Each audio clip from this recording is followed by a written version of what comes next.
Okay. For those of you who don't know me, my name is Marilyn Allhouse, and I am the Executive Director of the Airdrie Chamber of Commerce. Thank you all so much for being here this evening. For those of you who aren't familiar with the Zoom webinars, it is a little different in the sense that you are only going to be seeing of course, candidates this evening, a few of the staff and volunteers working behind the scenes, and you will not have the same access to the chat box as you would in a typical Zoom event. The candidates and I will be able to see those questions and any comments, but we ask that you be mindful. The questions coming through the chat box will not have a chance to be addressed this evening. We're on a very tight timeline. We only took advanced questions, so you will not be able to ask any this evening. Of course, reach out to the candidates at your leisure to learn more about their platforms if they weren't able to address your question this evening. So as you know, this is being recorded. The link will be available on the Airdrie Chamber website within the next 24 hours on the event page that you were able to register through. Thank you to everyone watching live online. This is a great opportunity for our business leaders and residents to get to know our candidates a little bit more and understand really what they're going to the polls to decide on October 18th. Before we begin, I'd like to take an opportunity to acknowledge that today's municipal election forum is taking place on the traditional territory of Treaty 7, and that the City of Airdrie is also part of the Métis Nation of Alberta, Region 3. I would like to also thank our sponsor for this evening, CREB, Realtors in Action, and all of the Chamber staff for organizing this valuable platform for local businesses and our entire community. I'd now like to invite our sponsor, Bill McDougall from CREB, to say a few words. Bill, I need to find you on my screen so I can ask you to unmute. Go ahead. Perfect. Thank you very much, Marilyn. Appreciate that. Good evening, everybody. My name is Bill McDougall. I'm the chair of the Political Action Committee at the Calgary Real Estate Board. It is my great pleasure to be here with you tonight for this special forum in the lead up to this year's municipal election on Monday, October 18th. Get out and vote. CREB is proud to sponsor this event, which will certainly work to deepen our understanding of civic issues and key topics that matter most to the voters right here in Airdrie.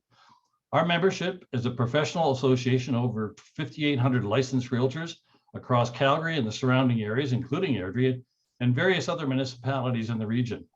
As you may know, real estate is Alberta's second largest industry and accounts for more than 11% of the province's GDP. We are an impactful industry working on behalf of housing consumers across our region, and our core purpose is to advocate for reducing barriers to home ownership, improving existing home stock, and ensuring there's a choice for all home products. On behalf of the realtor members, I want to thank the Airdrie Chamber Conference for putting this together, this important event, and for inviting CREB to participate.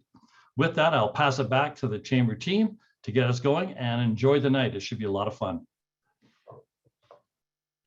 Thanks, Bill. Yes, it should be a lot of fun. Just to get the evening started, in respect to the great country that we're all part of, we would ask our lovely Kara Tward to unmute her mic and greet us with the National Anthem. I'm going to stand and turn off my camera, and I invite you all to stand with me and, of course, enjoy Kara's singing. Go ahead, Kara.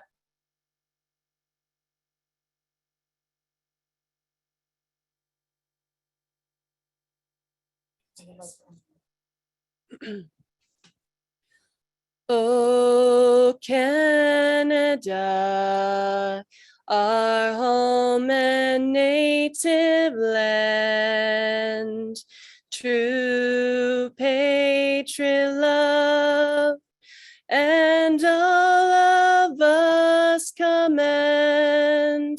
With glowing hearts we see thee rise, the true north, strong and free. From far and wide, O Canada, we stand on guard for thee. God keep our land glorious and and free. O Canada, we stand on guard for thee. O Canada, we stand on guard for thee.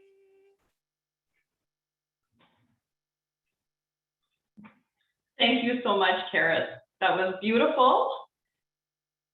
As we all turn our cameras back on, I invite all the candidates this evening to, of course, keep your cameras on throughout. Any volunteers, aside from, of course, our moderator, feel free to turn your cameras off. And we will get started with the official forum. This evening, we will be hearing from the candidates as they defend their platform on the issues at hand and articulate their vision for our amazing city. As the voice of local business and our over 500 members, the goal of the Airdrie Chamber is to bring awareness of the priorities of Airdrie businesses. We will be asking questions based on the Vote Prosperity business platform developed by the Alberta Chamber of Commerce, as well as local-based business questions. In addition to these questions, candidates will be asked a variety of questions from the public that were submitted in advance. Please note that we've received several advanced questions, and of course, we will not be able to accommodate them all. But of course, we will do our best, and we may run a little long, potentially as late as 9:30. So please be patient with us as we get through this wonderful event. I would now like to welcome and introduce our moderator for this evening, Nikki Nordic. Now, Nikki is the current president of the Airdrie Chamber of Commerce and has been actively involved on the board of directors for the past 4 years. She is a fourth-generation Canadian entrepreneur and has used these skills with her upbringing to become the founder and owner of the multiple award-winning business, Airdrie Puppy Pals. Nikki is a strong advocate for local and small business and one of 40 registered canine behaviorists in Canada. Please join me in welcoming to the forum, Nikki Nordic. Thanks so much, Marilyn. As Marilyn mentioned, it's my honor and privilege to be here with you tonight to be moderating tonight's event for the Airdrie Chamber of Commerce. The Chamber has been advocating for businesses since 1973 and is responsible for seeking answers to questions and concerns of importance to their membership. Before we begin tonight's forum, I would like to take a moment to explain the rules to which all the candidates have agreed. Each candidate will have 2 minutes to make an opening statement before we proceed into the question and answer portion of tonight's event, where candidates will then be given 1 minute to respond to a question. Finally, we will conclude with each candidate having 1 minute to make a closing statement at the end of the program. This forum is structured in a manner that allows equal opportunity for all candidates to express their views and plans for action and the effect this will have on businesses and the community of Airdrie as a whole. None of the candidates have had any advanced knowledge of tonight's questions. Invitations to participants to participate in this forum were issued to all registered candidates. All 3 mayoral candidates accepted the invitation, and 17 out of the 18 city councillor candidates were available to join us tonight. Now, without any further ado, I would like to list the candidates. Please wave when I call your name in alphabetical order by last name. Mayoral candidates: Peter Brown, Lindsay Coyle, Alan Hunter.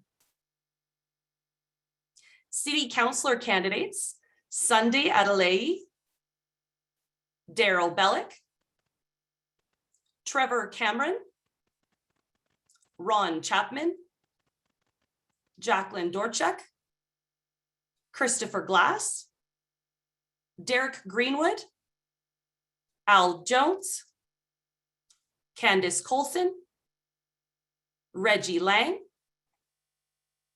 Rachel Mercedes, Laurie Perez, Tina Petro, Jay Raimondo, Heather Spearman,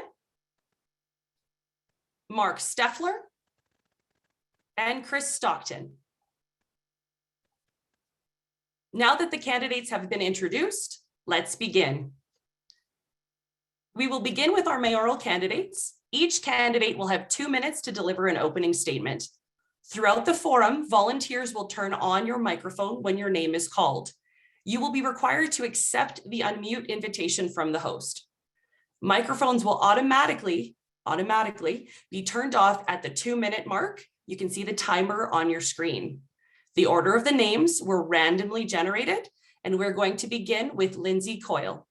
Lindsay, could you please accept the unmute invitation and start with your opening remarks?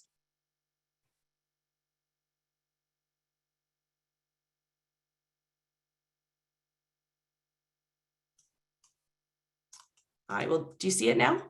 There we go. Okay, I'm live. You are live. Okay. Hi, my name is Lindsay Coyle and I'm running for mayor.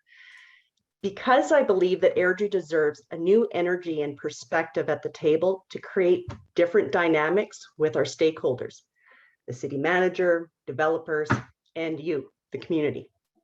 I believe we have 3 key areas for the next council to address. We need to focus on economic recovery and face our budget challenges responsibly. We need people at the table that are committed to reflecting on the outcomes of how we have faced past challenges and be willing to explore new ideas and solutions for our future. We need to stabilize and focus on using existing resources and amenities more effectively. Your newly elected council is responsible to hear from you, our citizens and business owners, and bring solutions to the table that address the disconnects and better supports our community. The sentiment that Airdrie is an amazing place to live is understood.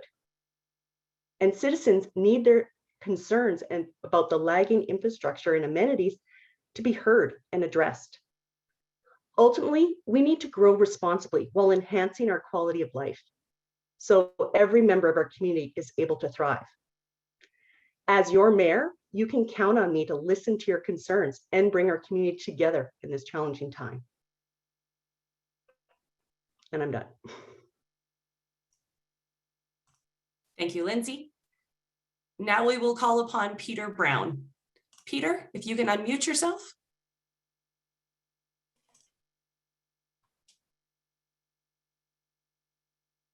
Oh, you're still muted. How about There now? we go. Now we can hear Can you. you hear me? Okay, first of all, I want to thank the Chamber for this opportunity and congratulate all candidates running in the upcoming election. My name is Peter Brown and I'm seeking your vote on October 18th for mayor of our great city.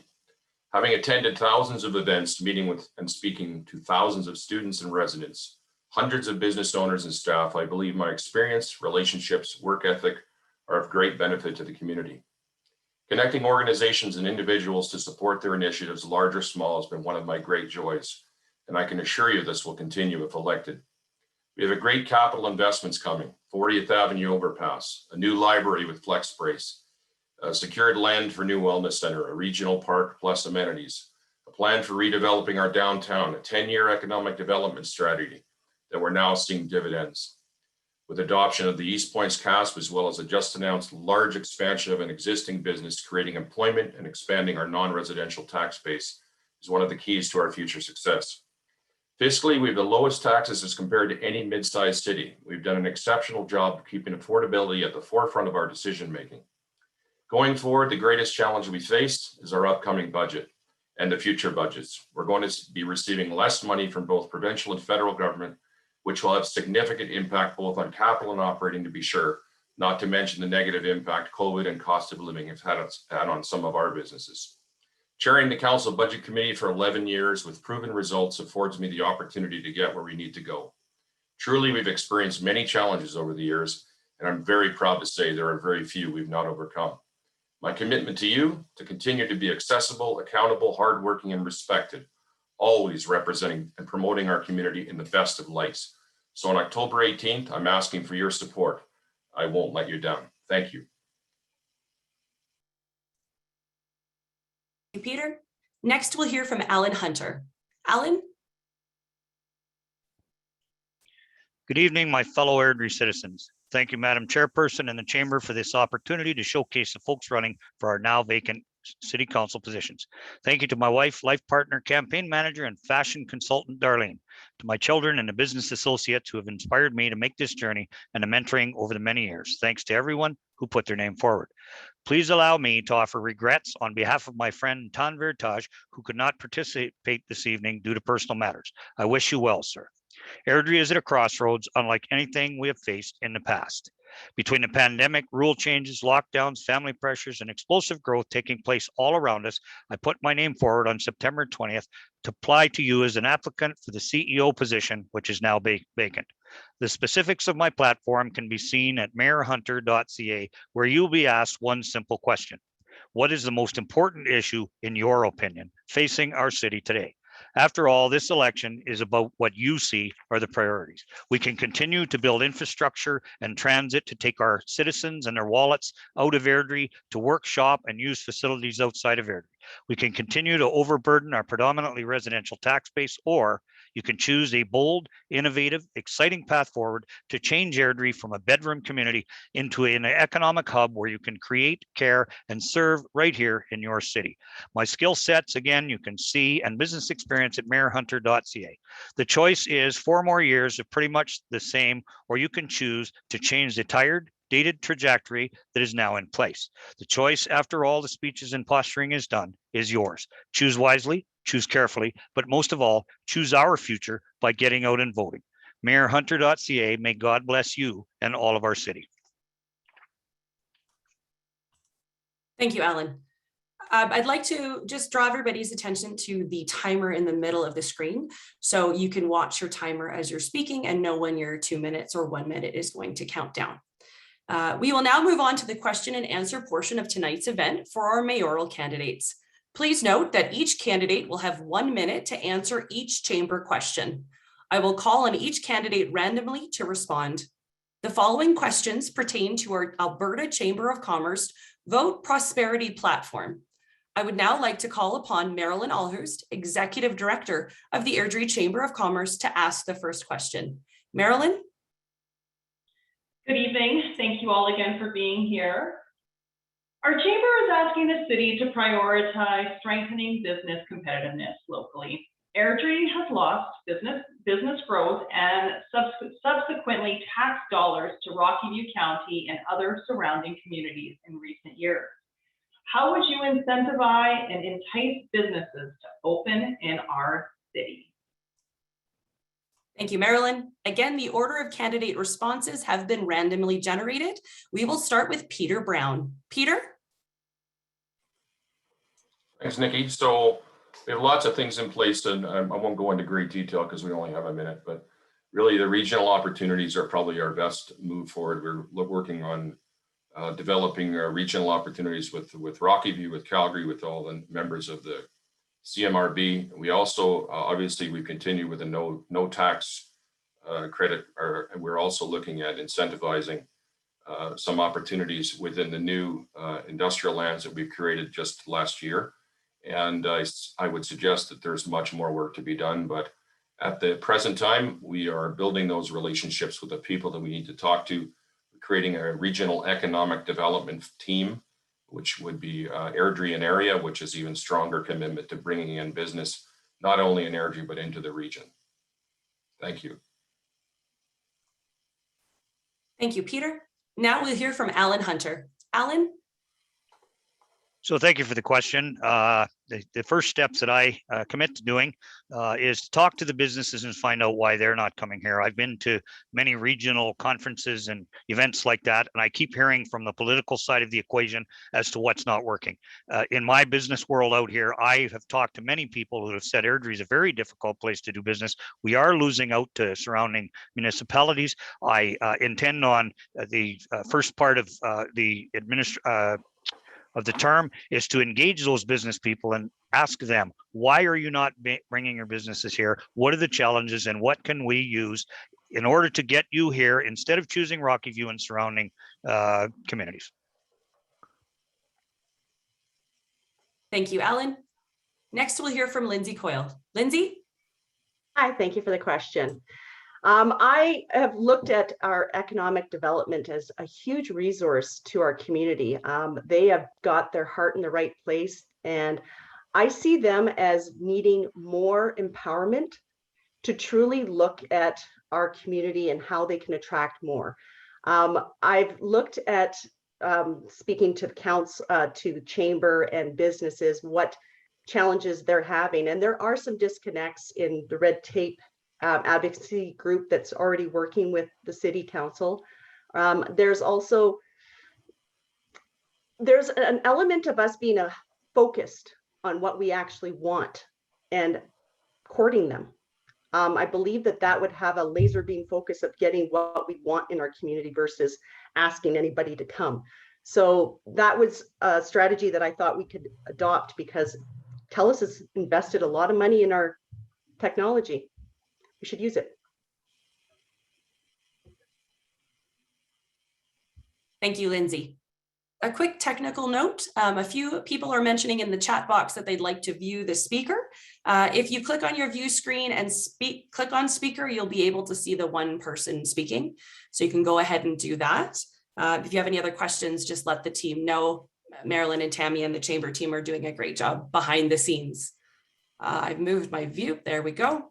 All right. I would now like to call upon Shane, a member of the Airdrie Chamber of Commerce Advocacy Committee, to ask the second question. Shane, if you could unmute your microphone.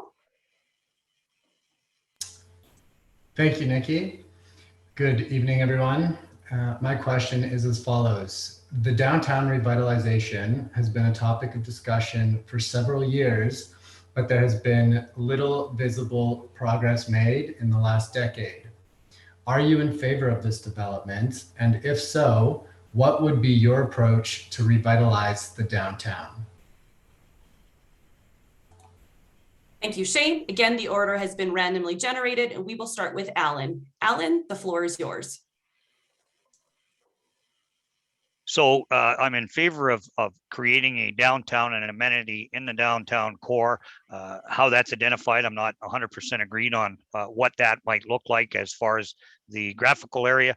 But once again, there's other ways. Again, if we're going to count on the taxpayers and the local businesses, we don't have enough money here to do that.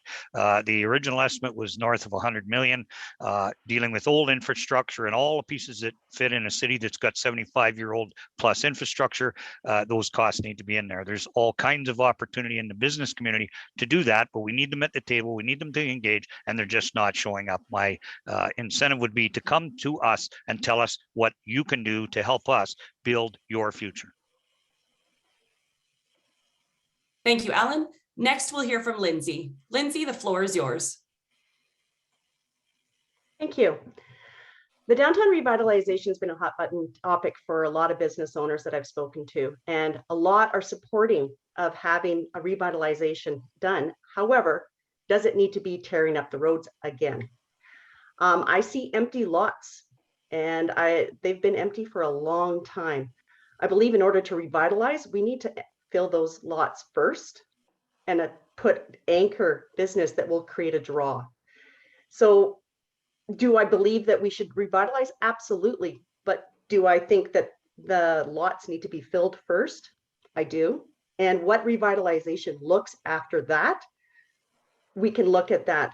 We need to let our businesses that have experienced the Main Street construction, they need to recover, and we need to give them a little bit of time before we consider doing anything like that. So, and the cost is concerning. So we have to be in a position to do that. Thank you, Lindsay. Next, we'll hear from Peter. Peter, the floor is yours.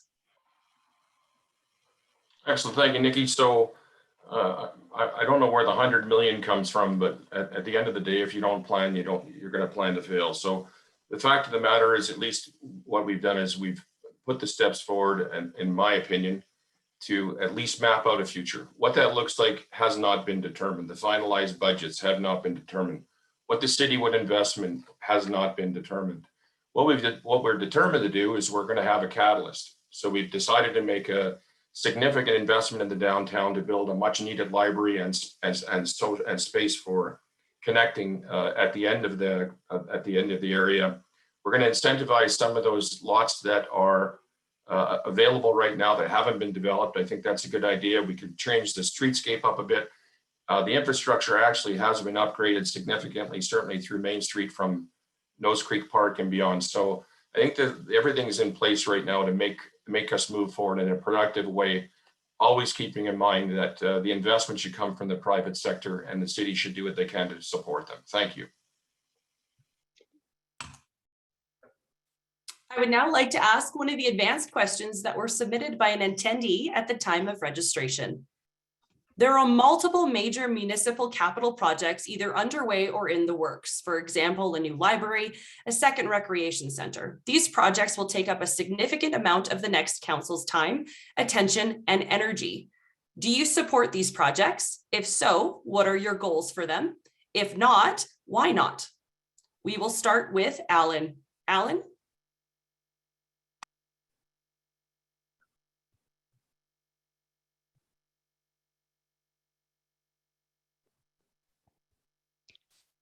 So thank you for that. I support all kinds of different projects that bring more amenities to our citizens. At the end of the day, when are they going to get built? We've seen for a long time, we've been talking about a West Side Rec Center for a very, very long time, and we've just recently heard that we've acquired some land for it. There's different ways to build this much quicker. There's some P3 options that are available, but at the end of the day, if all of the money is going to come from a tax base that is predominantly residential and the businesses that are here that are already struggling, we need to have those conversations. So I support it in principle. The devil's in the details, and where is the money going to come from? We know where the money is going to come from. It's predominantly a residential tax base with the businesses, and the businesses right now are suffering. I get foreclosures every day, and every time it forecloses, that's a family that's struggling. And so again, the devil's in the details, and who's going to pay and how are we going to do that?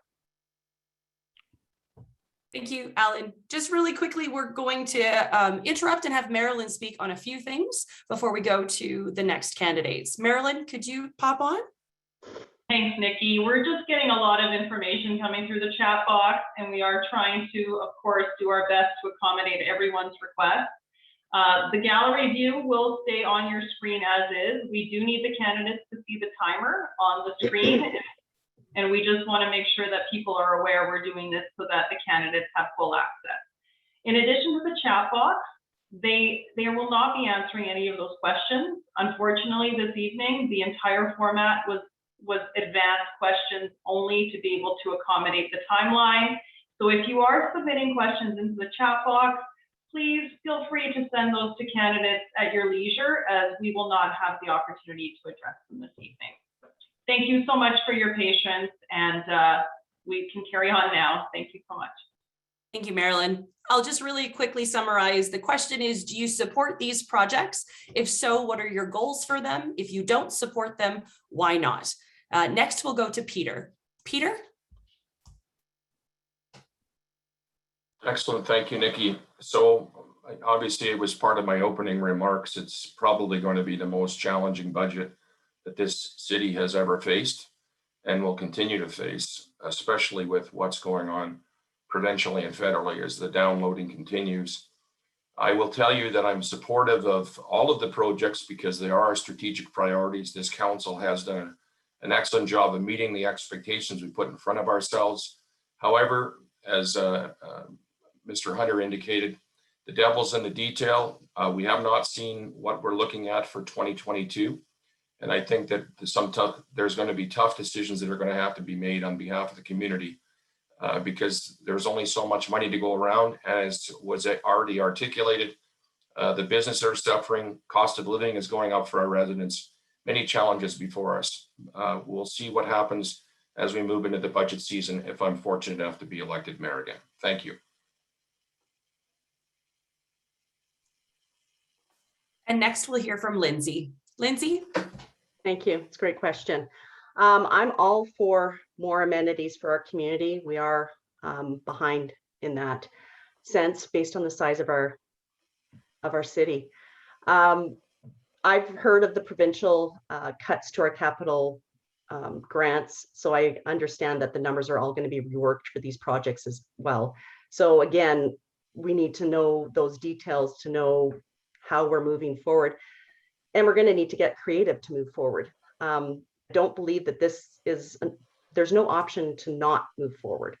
It's how we're going to figure out how to get through this, how to be creative with the fundraising or engaging with private sector to collaborate on the funding for this project. So I support it absolutely and would love it to be fast, but I understand all money is, everybody's hurting right now. We can make it happen though still. Thank you. I would now like to ask one final advanced question that was submitted by an attendee at the time of registration to our mayoral candidates. Civic pride in our community goes hand in hand with maintaining the beautification of public space, landmarks, and facilities such as the water tower, which is currently in a state of disrepair. If you were elected, what would you prioritize taxpayer dollars to be used towards the beautification of our city? We will start with Peter. Peter Brown? Thanks, Nikki. I wasn't expecting that question. I thought we were having three, so I'm happy to answer it. Definitely, I've received some emails around the water tower specifically. I think that if you look at our parks and our pathways and what we've created, I think we have a beautiful space. There are some areas that are in disrepair and definitely need to be addressed. Specifically, looking at our entire community, I wouldn't be able to identify exactly what I think would be best approached with tax dollars. I think at the end of the day, for me, the places that matter are our parks and leisure spaces. They're there. We could see some obviously improvements once some of these new facilities are built. Obviously, the TNC is dated. There's a number of areas that we can improve upon. But until I saw the numbers associated and specifically what people were asking for, I wouldn't be able to identify those areas right off the cuff. Thank you. Next, we'll hear from Alan. Alan Hunter, the floor is yours.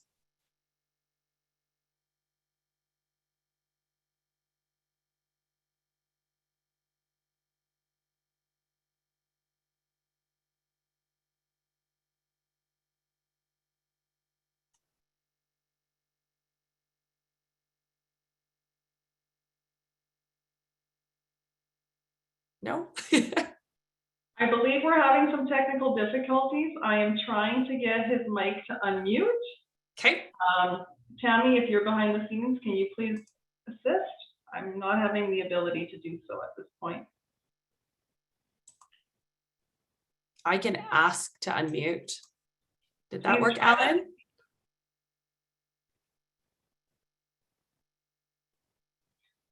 There we go. I can hear you. Well, I can assure you it's not Trump, it's not the Russians, it's got to do with Facebook, maybe, who knows? Anyways, so could you repeat that, please? I sure can. Civic pride in our community goes hand in hand with maintaining the beautification of public space, landmarks, and facilities such as the water tower, which is currently in a state of disrepair.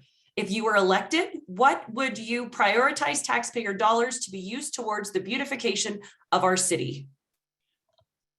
So yes, again, at first I must give kudos to Archie and his crew and the wonderful people that keep this city looking as good as it does. The incredible flowers that go up in the spring, the crew that does the snow removal. There's going to be challenges. The priorities need to be what is important to the citizens, not what is not important to the politicians. So I defer to the expertise of all of those folks that are out there at night when we're sleeping, the people that are out there early morning, making sure that the splash park and the flowers and all those things are done, and cleaning up the deadfall in the fall and getting ready for spring. And so my priority would be to listen to the people that know best and to work with them to make sure that they have the resources within budgetary constraints to do that and make sure that the face of Airdrie doesn't change. I have some business assets in Calgary, and I can tell you it's not pretty and it's not fun to have your business put dollars into it to make it look nice and the streets surrounding are decrepit. So again, it's budget priorities and it's up to the experts to give us that guidance. Thank you. Next, we'll hear from Lindsay. Lindsay Coyle. Thank you. When it comes to arts in our community, it's always about what it's going to cost. And so I've been thinking about it as how do we marry a couple of things together to see it come to fruition. We have spaces in our city that are boring. We could look at creating spaces for our businesses to create legacy pieces for themselves and that they use our amazing talent pool of artists to create these. So public art has always been this, tax dollars about it, but I think we can actually start looking at making it easier for businesses to be visible in their community in interesting ways by engaging them with our artist community and have them build legacy pieces that make our city more vibrant and interesting. And it wouldn't really need to cost us anything other than to make it easier for them to be able to have those spaces and to create the opportunity for them to be able to collaborate together. Thank you. This concludes the question and answer period for our mayoral candidates. They will all have an opportunity to provide their closing remarks following the City Council question and answer portion of tonight's forum. Thank you again, Peter Brown, Alan Hunter, and Lindsay Coyle. Moving forward to our City Council candidates, each candidate will now have 2 minutes to deliver an opening statement. Microphones will automatically be muted at the 2-minute mark. Order of names has been randomly generated. We will start with Chris Stockton. Chris, if you could mute the microphone, the floor is yours.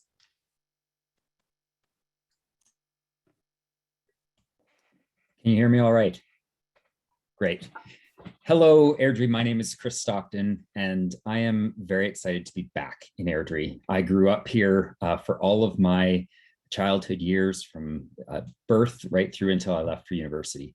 And in the last couple of years, I've moved back here. So I hold this very unique perspective of Airdrie. I know the history, I know where we've come from, I know the way that things have gone, and I've grown up here as a kid. But I also know what it's like to come back with a young family. And I know how our city has expanded and grown. And I worry that in doing that, we have lost some of the connecting that most of us are used to having grown up here. And I think it's important that we reconnect with each other, that we find ways to connect businesses and people, that we find ways to have art and art advocacy, as well as touching on some of the infrastructure pieces that have already been mentioned this evening that are older in age. I believe that we have an opportunity here to honor our past, everything that has come before us. And I believe in doing that, we can build a stronger future. Thank you. Thank you, Chris. Next, we'll hear from Trevor Cameron. Trevor? Did I get my unmute button? You did. We can hear you. Excellent. Okay. Hello, everybody. My name is Trevor Cameron, and I'm hoping to earn the right to represent your needs on City Council over the next 4 years. My family and I have lived here in Airdrie for close to 15 years now, and have witnessed it grow from 35,000 to over 75,000 in that time, and a lot has changed. If elected, I'll be putting a renewed focus on local businesses. This pandemic has really put a strain on our business community, but even before then, we were seeing frequent business dreams fail to reach success. I believe a strong and vibrant business core is vital to the success of our city. I envision Airdrie as a place where we can live, work, play, and shop in rather than being a commuter town. Further to that, I see us as a destination for surrounding areas. Strong businesses don't just mean more money staying in the community, because it goes beyond that. Local businesses are the strongest supporters of local charities such as the Food Bank and the BGC, and many others. Talking to several local business owners, a predominant feeling that I got from them was that the city was difficult to deal with, too much red tape between them and conducting business. We need to be an ally to those businesses and not an obstacle. As part of my time on council, I will also be focused on shoring up our failing mental health system by supporting local groups such as Community Links and working closely with the province and RVS to ensure the proper supports are in our schools. I will also be working with surrounding rural areas, the province, and AHS to correct our overstretched EMS system. And I intend to work closely with city planning to ensure that our infrastructure is being built up in a proactive manner, making sure that services are there and available when needed, and making sure we do a job properly the first time rather than wasting money in the long run by trying to save money in the short term. And finally, I want to reestablish that communication and that connection between council and citizens that we seem to have lost over the years. I will be working hard to create more of an information push to residents and commit to taking the time to listen. Thank you, everybody. Thank you, Trevor. Next, we'll hear from Jay Raimondo. Jay, the floor is yours. Hi, good evening. Good evening, ladies and gentlemen, fellow candidates in the Airdrie Chamber of Commerce. My name is Jay Raimondo, and I am seeking a seat on the Airdrie Municipal Council. My family and I have lived in Airdrie for 14 years. All three of my kids go to school here, and I own a small business here that is very involved in the community, and that we also like to collaborate with other small businesses. So I am truly vested in the city of Airdrie. I understand the struggles of raising a family in the growing city, and I experience the daily complexities of running a business that must pivot through the constant changes, especially during these unique and difficult times. So basically, I'm just one of you. I understand. I want to be your voice and advocate for your needs and concerns because I believe your voice is important and that it can make a difference. I want to be your hardest working counselor and will be fully accountable to you, the voters, as well as completely transparent in my decision making, but also represent the city of Airdrie with full integrity. It's time to think outside the box, dream big, and to take action. I want to lead the charge for change through adding diversity on council and to give hope to those groups, cultures, and organizations that may feel intimidated to speak up.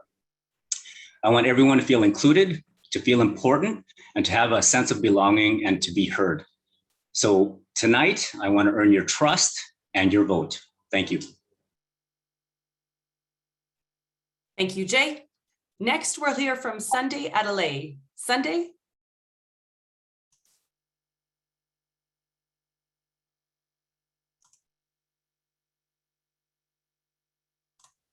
How about now?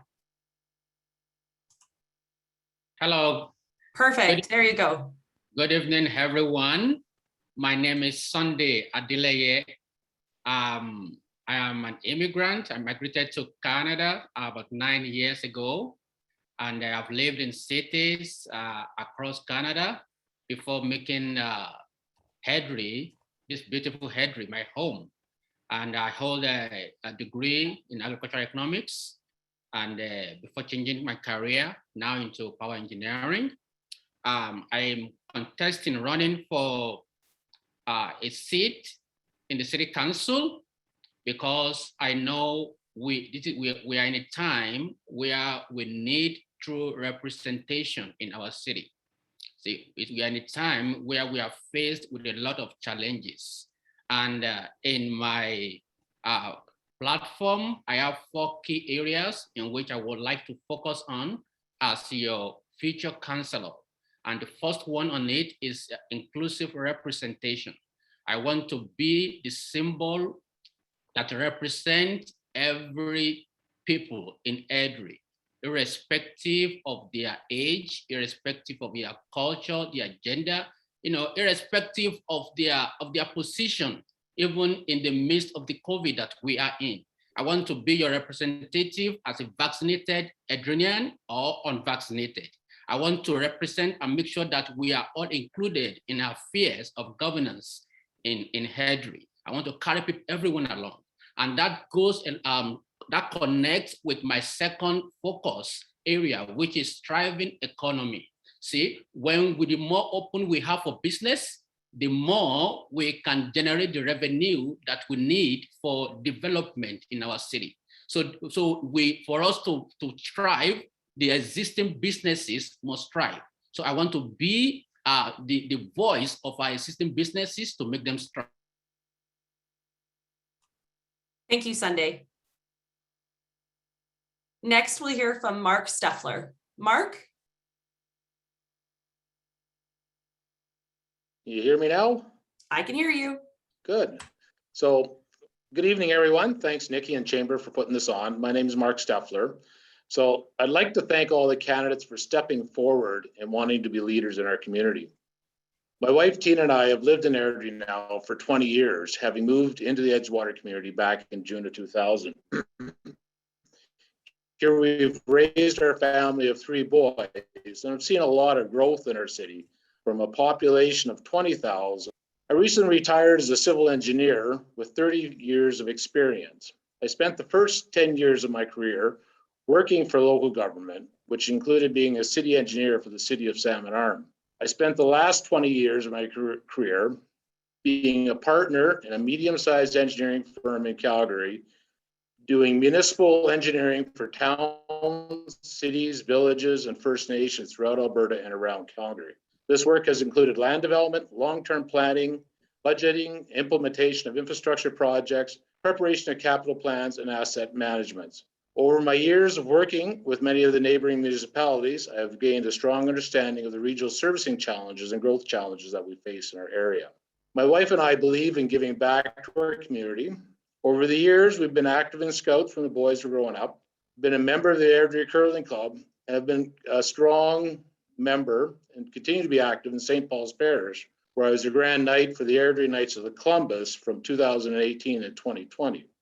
I've also been a member of the City of Airdrie Planning Commission since 2014. This has given me the opportunity to understand the various city policies, documents, get to know city staff and administration, and know the development patterns and the growth challenges we face. Some of the key areas I want to concentrate on, if elected, are improved ambulance service, revitalization of the downtown, housing options for our seniors, and ensuring infrastructure keeps pace with our growth. Thank you, everyone. Thank you, Mark. Next, we'll hear from Daryl Bellick. Daryl?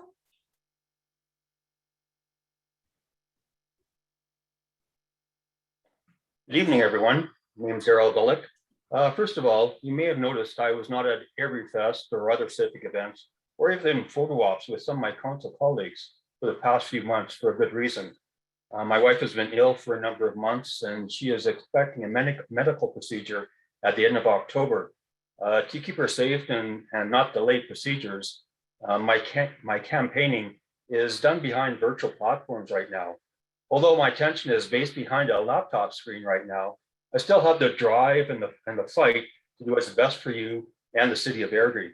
With that said, the issues that I see important in Airdrie for the next 4 years are seeing through the completion of the 40th Avenue interchange connecting West Airdrie to East Airdrie, being involved in the engagement and start of the construction of a new sports facility, being a part of the policy development of the downtown revitalization project for developers and businesses to invest in our downtown, continue to be a part of the new library development through to the grand opening, be a part of a community-led arts council, advocating for a better ambulance service and assisting the economy to get back on track.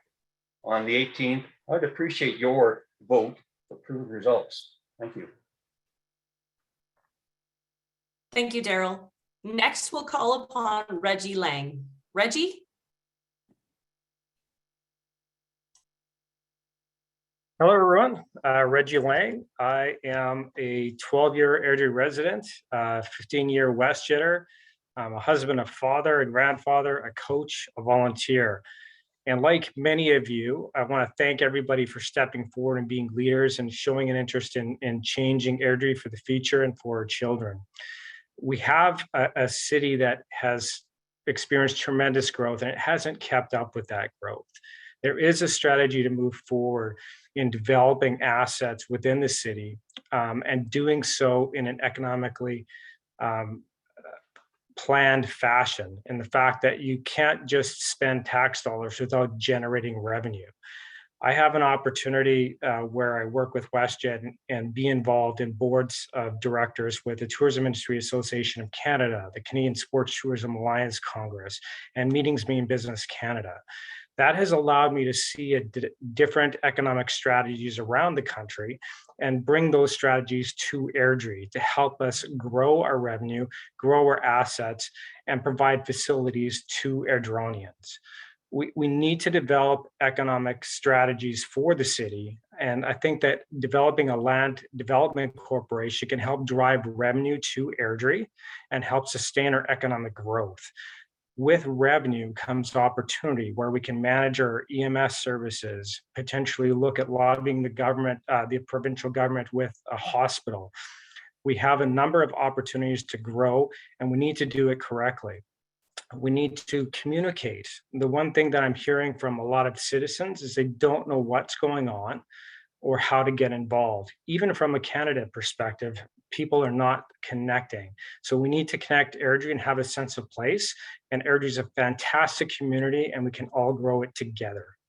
Thank you very much, and I hope to get your vote on October 18th. Thank you. Thank you, Reggie. Next, we'll hear from Ron Chapman. Ron, if you can unmute your microphone. Thanks, everybody. Good evening, Ms. Alhus, Ms. Nordic, and fellow candidates, but most importantly, good evening, ladies and gentlemen, friends, neighbors, residents of Airdrie. 4 years ago, I was honored and humbled to be chosen by you to be your voice on Airdrie City Council. During that time, we have achieved a great deal. The 40th Avenue interchange is under construction. The land has been purchased in the southwest for the next recreation center. We have started discussions on another regional park in Airdrie. Planning is underway for our new library in the downtown, just to mention a few. All this while maintaining tax increases to a minimum without reducing city services. If given the opportunity to be a part of a new city council, I'll make sure we continue to guide this city with the fiscal responsibility it requires and deserves. Just some of the municipal issues I will ensure are addressed include the planning of the West Side multi-use complex to include recreational and cultural components through public consultations. Make sure that Airdrie has the best trained first responders by ensuring our firefighters, the RCMP, and municipal enforcement have all the resources required to keep Airdrie one of the safest communities in Alberta. Moving forward as a council, we need to make sure we plan all future developments and communities with all stakeholders involved. The business community, the developers, the builders, but most importantly, you, the residents of Airdrie, to ensure that all infrastructure, recreation, and cultural needs are met. The City of Airdrie is not without issues that fall under a provincial mandate. Together with a new council, I'll ensure that we advocate strongly to the provincial government for future MSI funding, our healthcare concerns, the current EMS response times, educational requirements, and all other responsibilities of our provincial government that affect the City of Airdrie. During the past 18 months, we've been faced with the COVID-19 pandemic, and please rest assured that any decisions we have had to make have always been made with the safety and best interests of the citizens of Airdrie in mind. In closing, ladies and gentlemen, on October 18th, I humbly ask for your support to be a voice for you at City Hall. A vote to re-elect Ron Chapman is a voice for you.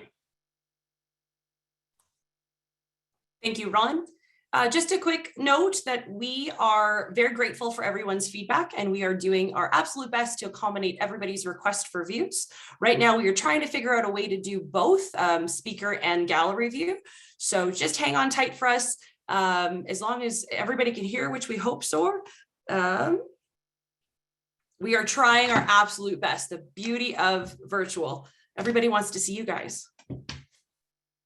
All right, we will keep going next with Jacqueline Dorchuk. Jacqueline, the floor is yours. Hi guys, thank you, Nikki. Ultimately, I believe Airdrie needs to become more than just a bedroom community of Calgary with a vision for the future that guides our decisions and aligns our projects with current and future needs for residents. A unifying identity that we can continue to maintain and shape community culture around that is inclusive for all who wish to partake in it. I've been raised by entrepreneurs, become one myself, benefited from post-secondary education and experiences accumulated in other countries for work, volunteerism, study, and competitive sport. We need to address root issues while working gaps, overlaps, gray areas to our benefit. I have 4 key platform points for Airdrie's future, which are clear identity, health and wellness, thriving communities, as well as assets and infrastructure. We won't be able to cover everything tonight, obviously, so I invite you to visit my website, jacquelynedorchak.com, spelt JACLYNDORCHAK.com, to learn more and reach out to keep the conversation going. Thanks, guys. Thanks, Jacqueline. Next, we'll hear from Candice Colson. Candice, the floor is yours. Thank you. I'd like to thank everybody for making the time to be here this evening and for the Chamber to host the forum. My family has called Airdrie home for 15 years. I've been blessed to serve on City Council for 2 terms. In that time, I have learned something every day that I am thankful for. I hope to continue as a voice for the residents and businesses within our great city. I believe that decisions should be well thought out, researched, transparent, and shared with the taxpayers so they understand the bylaws and services the City of Airdrie and council members are tasked with to provide. I will continuously work to build an inclusive and diverse community where everyone feels that their voice is welcome at the table. I am committed to furthering Airdrie's infrastructure needs, and I am proud of the work done during my time on council and very excited to see the 40th Avenue overpass finally coming to fruition. Facilities like the new library and recreation center have been on the forefront of my advocacy, and I will continue to ensure these facilities are moving forward. Sustainability is key as Airdrie moves towards services that the taxpayers are asking for. Tax increases must be stable, planned, and not suffer extreme highs or extreme lows. Airdrie is at a turning point. We must continue to make the move from small town decision-making to mid-sized city forethought and planning that our residents and businesses are requesting. I'm a local business owner of 11 years, and I understand the struggle when it comes to roadblocks and working with the city. I will continue to advocate for our local businesses and be available when they need a voice. I was honored to be chosen by the residents of Airdrie to represent them in the last 7 years, and I ask you to put your trust in me once again for the next 4. Thank you. Thank you, Candice. Next, we'll hear from Christopher Glass. Chris? Excellent. My name is Christopher Glass. I'm running for City Council, and I've been living in Airdrie for the past 15 years. I'd like to thank the Airdrie Chamber of Commerce for giving us this opportunity, and I'd like to thank my wife and my daughter, who I know are either watching or trying to go to sleep as we speak. Malia's 9 months, so she can get a little bit loud at this time of day. Reason why I'm running for City Council is I started out with being the head coach of the George McDougall Mustangs for a long time, still am today, and I noticed the need that we needed to get a turf field built here in the city. I looked into what it would take to do that, and I ended up starting the Airdrie Field Turf Society.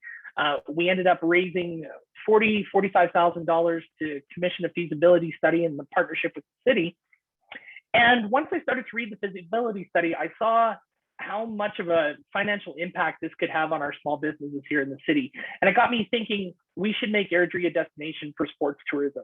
So as I started to look into it more, it started to make sense that even small tourist events such as a high school provincial final or a soccer tournament can bring in major money for our city to the tune of $205 per day for out-of-town attendees to those events.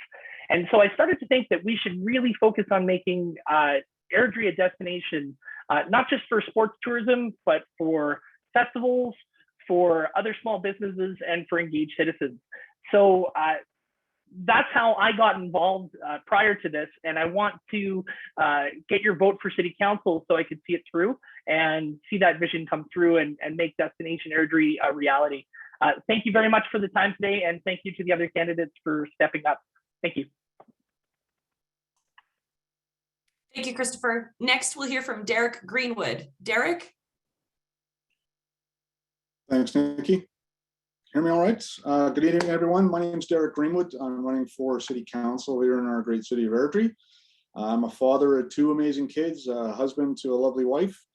I'm active in the community as a member of 3 different volunteer boards that I think contribute greatly to the city. And in my spare time, I work as a senior manager at Canadian Pacific.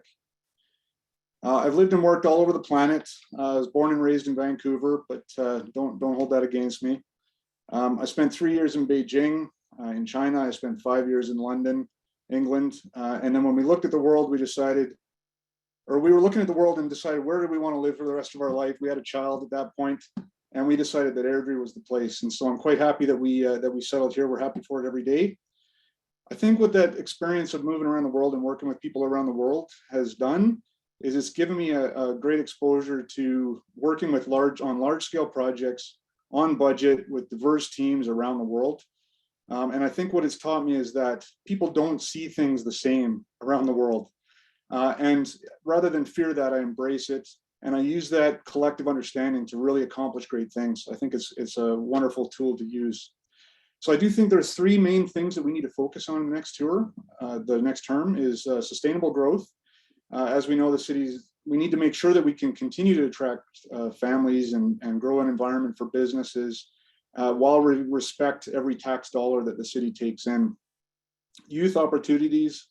I'm shattered that kids in this town have to go to another city for work, education, entertainment needs. We need to build that up here in our city to be able to allow them to stay closer to home. And then traffic safety. As a family man, in a family town, I think that we really need to look at how do we get people where they need to be safely and keep all of our families safe. So I think my experience and my appreciation for tax dollars is going to serve the citizens well, and I do look forward to your vote on the 18th of October. Thank you very much for your time.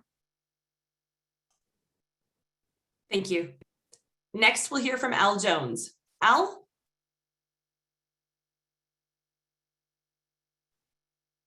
Here we go. Thank you. I'm Al Jones, and I'm running for re-election. Well, my wife Lois and I, we've had the privilege of raising our family here. For both of us, it's always been about the people that have made us feel at home. The parents of kids that went to school with our kids, that helped us navigate the challenges of parenthood. The numerous community events over the years that helped us gain so many friendships through volunteer opportunities. The hundreds of business owners over the years that not only supported our business, but in many cases gave us ideas or mentored us to success. These are examples of why, despite overwhelming growth, Airdrie still maintains that small town feel. The city gave us a location to plant our roots, but it's the many friends we've come to know over the past 27 years that have made Airdrie our home.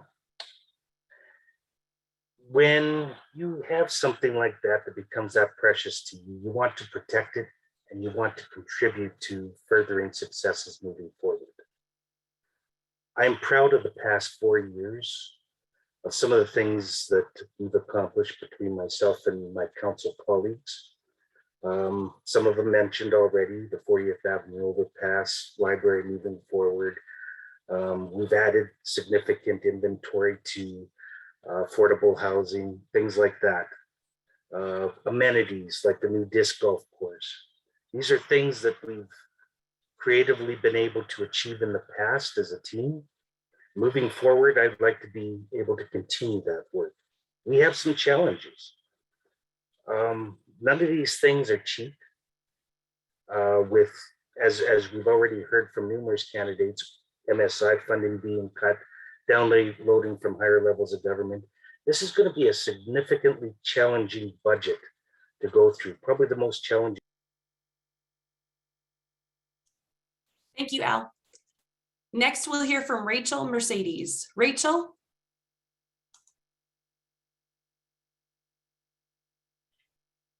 Can you hear me? I can hear you. Good evening, Airdrie. My name is Rachel Mercedes. Why am I running for City Council? I intend to bring Airdrie focus back into the needs of our community. I consider myself to be an asset in making a difference in our city. I believe in transparency, intelligent planning and development, stabilization of our utility rates, lowering taxes for local homeowners and small businesses to increase diversity within programming.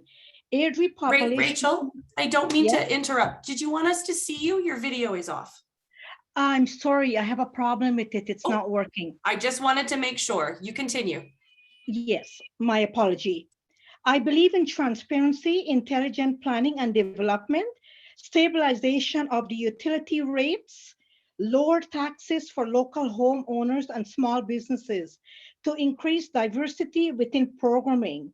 Airdrie population currently over 75,000 people living in Airdrie. It would be beneficial to build a library, a more larger library to accommodate its residents in Airdrie, providing more support for the elderly, a low-income senior home for our elderly, a proposal for Airdrie housing for low-income families, an increase in opportunity for the youth of Airdrie, creating more jobs for Airdriean. A concern with Airdrie urgent care, there is currently only one ambulance in the city at a time.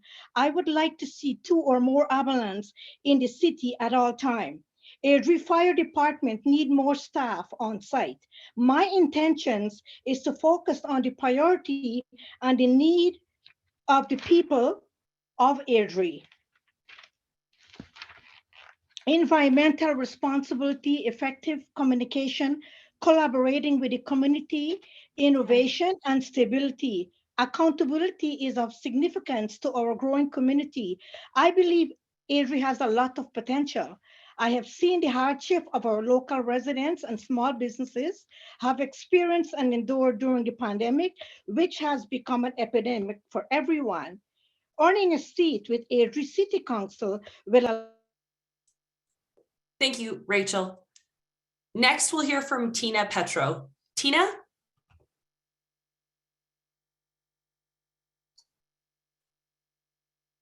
Thank you so much, Nikki, and thank you to everyone for being here this evening and taking the time to get to know your candidates.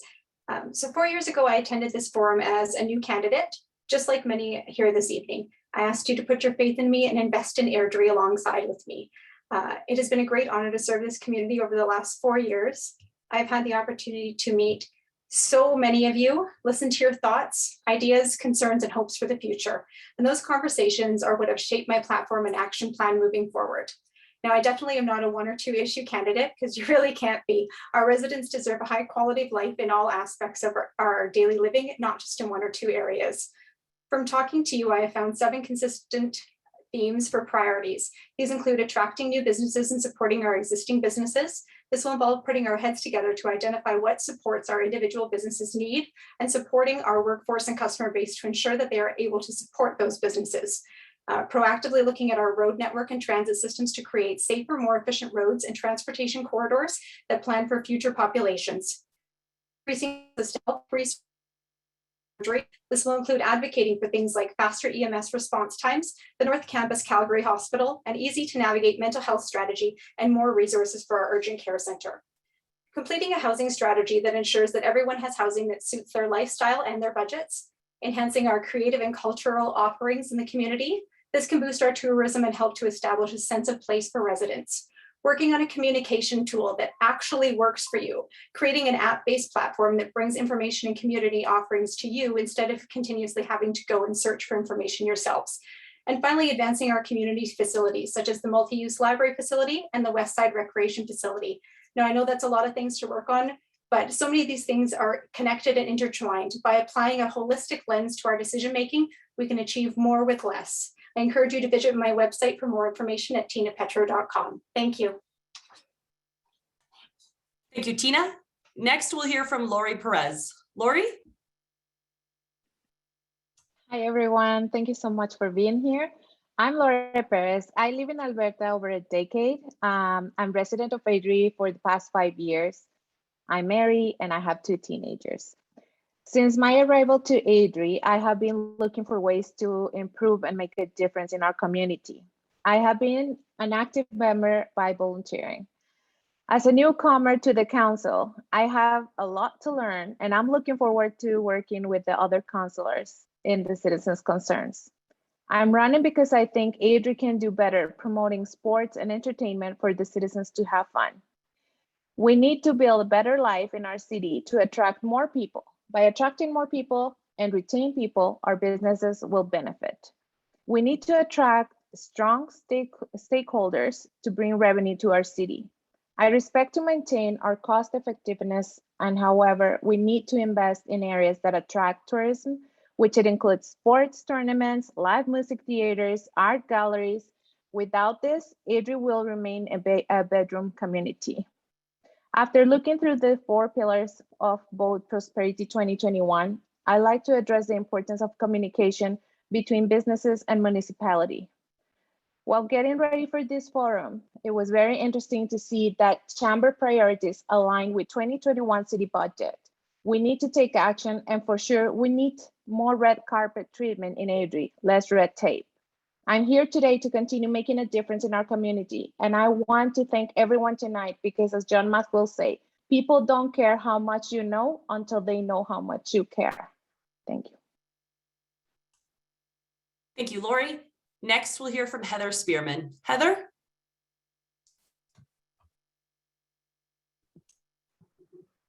Hi, neighbors. My name is Heather Spearman, and I am running to be on your city council.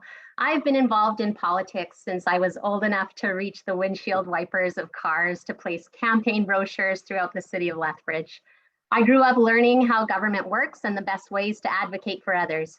And today I'm driven to create and foster community and growth. Since moving to Airdrie in 2007, I'm raising my 3 children and creating a life that I love with my husband. I've been a working professional and a stay-at-home parent. I lead online groups and jump at the opportunity to organize local in-person events. If you are a young family in Airdrie, I get you because I am you. As a city, we need to focus on elevating Airdrie and showing residents better value for every tax dollar. We have a strong sense of community, but we're set back by a lack of amenities, public spaces, and opportunities for citizens. And that means we spend our time and money elsewhere, like Calgary, instead of locally.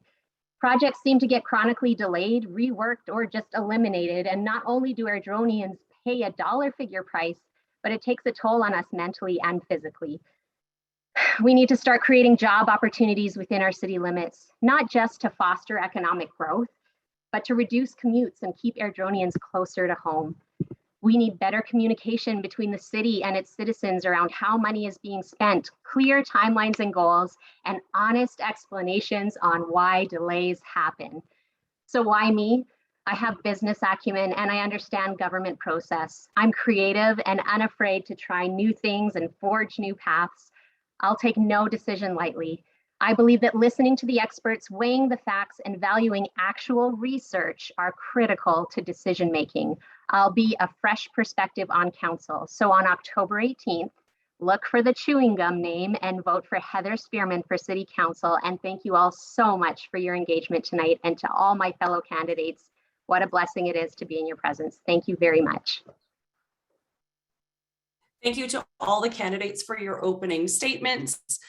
Information on how to vote has been included in the chat box, and we'll mention it again at the end of this forum.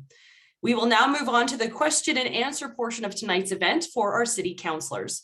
Please note that each candidate will have 60 seconds to answer each chamber question. Candidates have been placed into 2 randomly selected groupings, and I will call on each candidate randomly to respond. The following are questions that pertain directly to our Alberta Chamber of Commerce Vote Prosperity platform. I would now like to call upon Amy Ballman, member of the Airdrie Chamber of Commerce Advocacy Committee and the Chamber's second vice president, to ask the 3rd question. Amy? Thank you, Nikki. So my question is, businesses are the front line of the economy, and what affects them affects the economic well-being of every Airdronian. Our chamber is asking the city to focus on growing business partnerships in our community. How would you engage with the business community to encourage open dialogue and determine what their priorities are? Thank you, Amy. The order of candidates again have been randomly generated. We are going to start with Reggie Lang. Reggie, if you can unmute your mic. Absolutely. Thank you for the question. And before I get too deep into it, my platform is on reggielang.ca if you want to learn more. And connecting with the business community is about listening.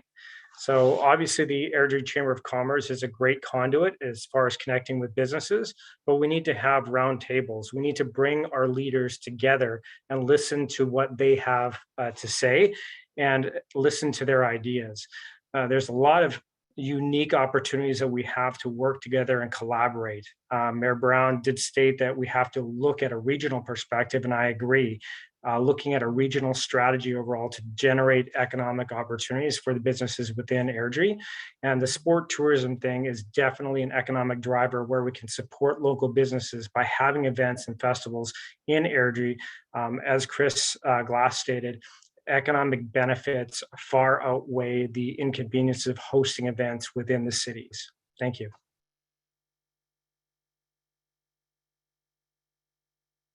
Helps if I unmute myself. Thank you, Reggie. Next, we'll hear from Chris Stockton. Chris?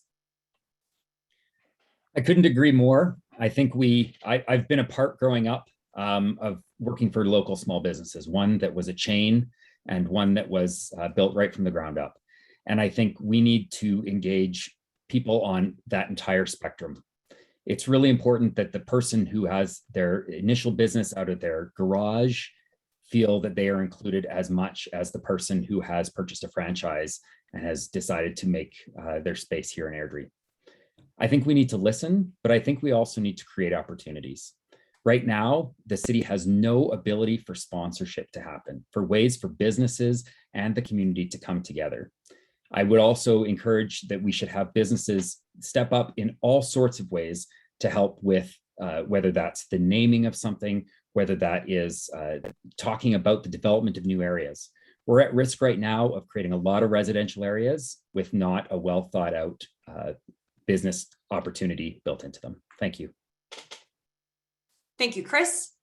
Next, we'll hear from Al Jones. Al? Thank you. This question's right up my alley, actually, because I talk to business owners every single day. My wife and I were very fortunate to build a business from a concept to employing many people in Airdrie over 26 years. We just sold it last year, but we continue to work in the industry. Every day, I hear the needs of business owners. Every day, I try to aid business owners. Very active in not only just listening to what their needs are, but sharing ideas between businesses, because some have ideas that help other businesses. I would be doing more of the same. And I look forward to continuing that good work. Thank you, Al. Next, we'll hear from Sunday Adelaide. Sunday? Thank you very much. Concerning the question, I think the long and short of it for businesses growth is that we need to be open for businesses in Airdrie. See, every business wants to strive. Every business wants to succeed. So the more open we are, the better for businesses, the better for growth of Airdrie. So in all our consideration as a city council representative, I am in for every strategy that is aimed at opening up our city for businesses, irrespective of people that are in here. Thank you. Thank you, Sunday. Next, we'll hear from Trevor Cameron. Trevor?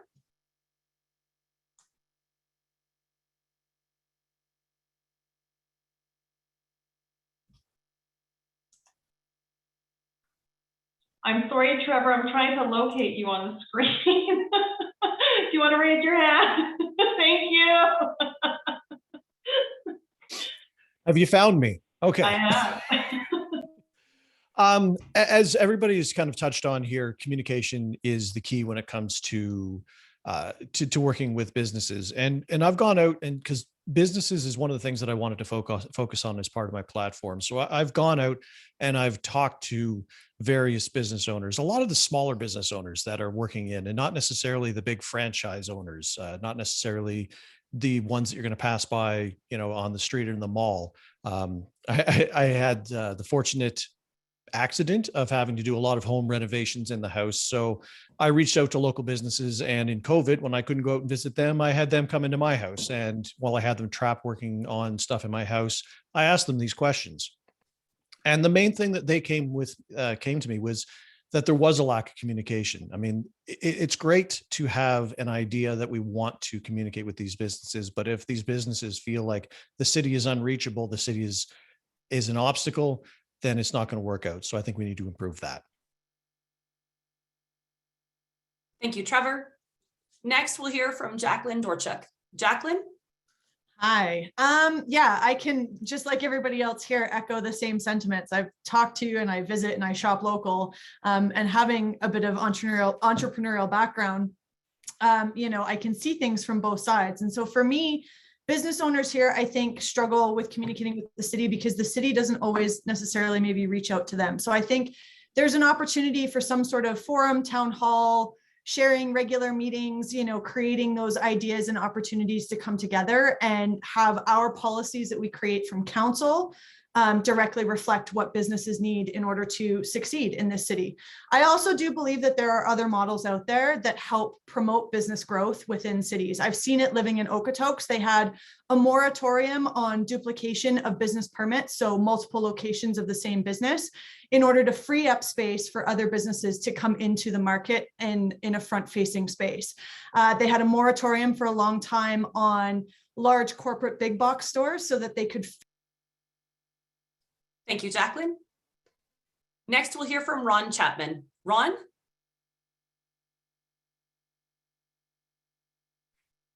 There we go. I couldn't find my mic, it's sitting there for so long.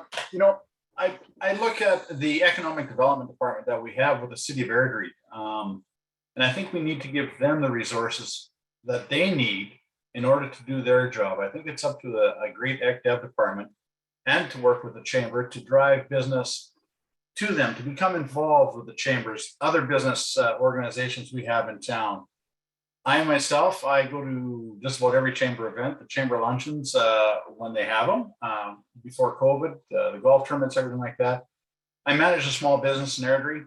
I've worked in Airdrie for the last 20 years. It's always been a small business or a smaller business I've worked at, I guess. I guess you couldn't really call Totem that small, but since that time, it has been local small business. And I think we need to use the Economic Development Department and the Chamber of Commerce to their full capability and what they're there for.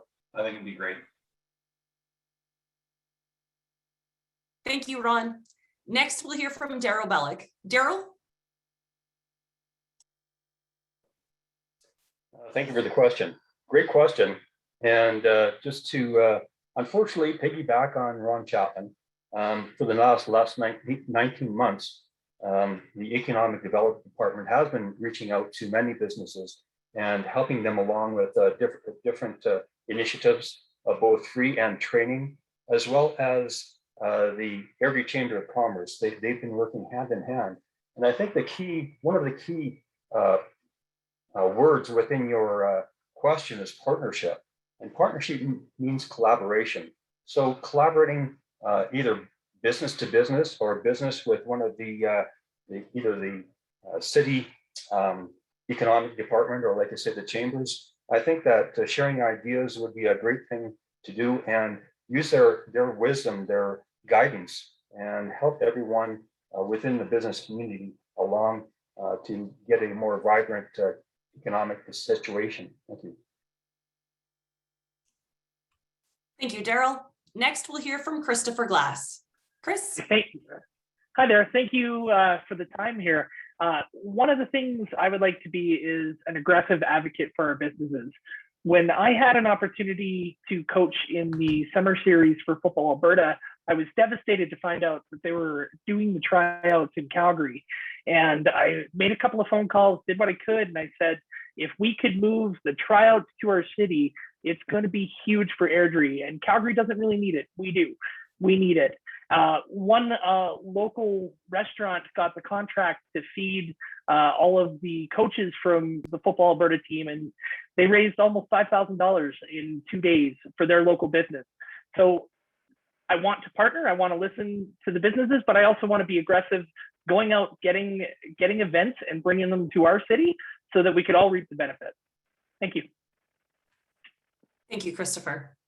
I would now like to call upon Ron Zook, member of the Airdrie Chamber of Commerce Advocacy Committee, to ask our next question. Ron? Thank you. Airdrie does not currently have a business tax. If elected, would you consider adding a business tax to supplement the current residential and business property tax? Or are there other ways for our city to avoid increasing tax dollars? If so, what would they be? Thank you, Ron. Again, the order of candidate response has been randomly generated, and we are going to start with Heather Spearman. Heather? Hi, thank you very much for that question. You know what? I think it's about getting creative. I think when we look at businesses, what they're looking for is predictability and consistency. They want to be able to plan what their business situation is going to look like for the next bunch of years. And obviously with COVID, no one could have predicted that. And so now more than ever, we need to give them that predictability. So if something like a business tax is on the table, I mean, we really need to look at why we need to do that. There are so many other ways to be fundraising for a lot of the things that we need in this city. And while I understand that the budget is a huge concern and we're looking at a huge cut in MSI funding for capital projects coming up, there are a lot of ways to get creative. Some of our cities in other areas have found ways to get federal and provincial funding that covers more than 90% of the costs of other things. So let's get creative. Let's really reach out. Let's get grants and let's not hurt. Let's get predictable. Thank you, Heather. Next, we'll hear from Candice Colson. Candice? Thank you. So no, I don't think that a business tax should ever be on the table. There's reasons that you're seeing business taxes across the country being null and void and having those taxes absorbed into the regular mill rates. I think that, like many have stated before, is that we need to keep those taxes stable, sustainable, and predictable for our businesses as well as those residents. I think a great way to generate new revenue is to make sure that we are attracting new business, new employers, large scale industry to our city, so that we can look at that 25-75 split that we'd like to work towards and has become a priority of council over the past few years. So I would continue to advocate for that. Thank you, Candice. Next, we'll hear from Rachel Mercedes. Rachel? Yes. Hello? Hello. Hi. No, I don't agree with taxes or small business taxes to be raised in Airdrie, especially during the pandemic. I believe looking for grants in other direction with the government, stabilizing the taxes in Airdrie. I believe small business taxes should be decreased and not increased. Thank you. Thank you, Rachel. Mark Steffler, we'd like to hear from you next. Mark? You got me? Got you. Okay. I guess I'd like to know what that tax increase would be, what the impact of the tax would be on businesses by talking to them, and then what benefits we would see from it. If it would be an added benefit to the businesses, I would be open to it, but I'd like to hear what that entails from them directly. I think there's other ways that we can increase funding for our businesses through partnerships, talking with our development industry partners. I think there's opportunities out there for partnering with our First Nations communities. They've got money that they're looking to invest in businesses. So I think there's other opportunities out there, but I would like to understand what that impact would be before I would really make a decision on it. Thanks. Thank you, Mark. Next, we'll hear from Laurie Perez. Laurie? Thank you. So it is very important to attract businesses first, so we can maintain, and as we keep our people, we keep the businesses, you know, like talking about a tax without, you know, like I don't see a support in the business in that, or as just as Mark mentioned, if there is a benefit for the businesses, maybe we can potentially talk about it, but just decide to go for a tax, business tax, without having the proper businesses here established first. I think my first point is to attract the businesses. Thanks. Thank you, Laurie. Next, we'll hear from Tina Petro. Tina? Thank you. Great question. And I just want to say that I don't think that, especially now coming out of COVID, this would not be a time to put a new tax on our businesses. We have to focus more, as Ms. Perez just said, on attracting and retaining the businesses that that we have and the businesses that we want. So working with our regional partners will be very, very important on this to make sure that we are setting ourselves up to be the most attractive community in the region, to make sure that those businesses want to come here. And the more businesses that we can attract to our community, the more we can offset that residential, non-residential tax base and start taking that tax burden off of our residential homeowners. So there are some great models out there. If you look at Edmonton Global and Alberta Southwest, these are regional economic development organizations that operate outside of their regional boards and are really, really, really making great strides to bring economic development to their communities. These are things that we need to be looking at and looking at attracting these businesses instead of taxing the ones that we have here currently. Thank you. Thank you, Tina.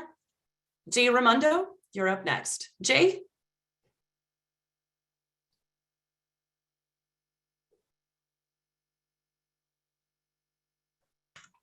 Boom, there you go.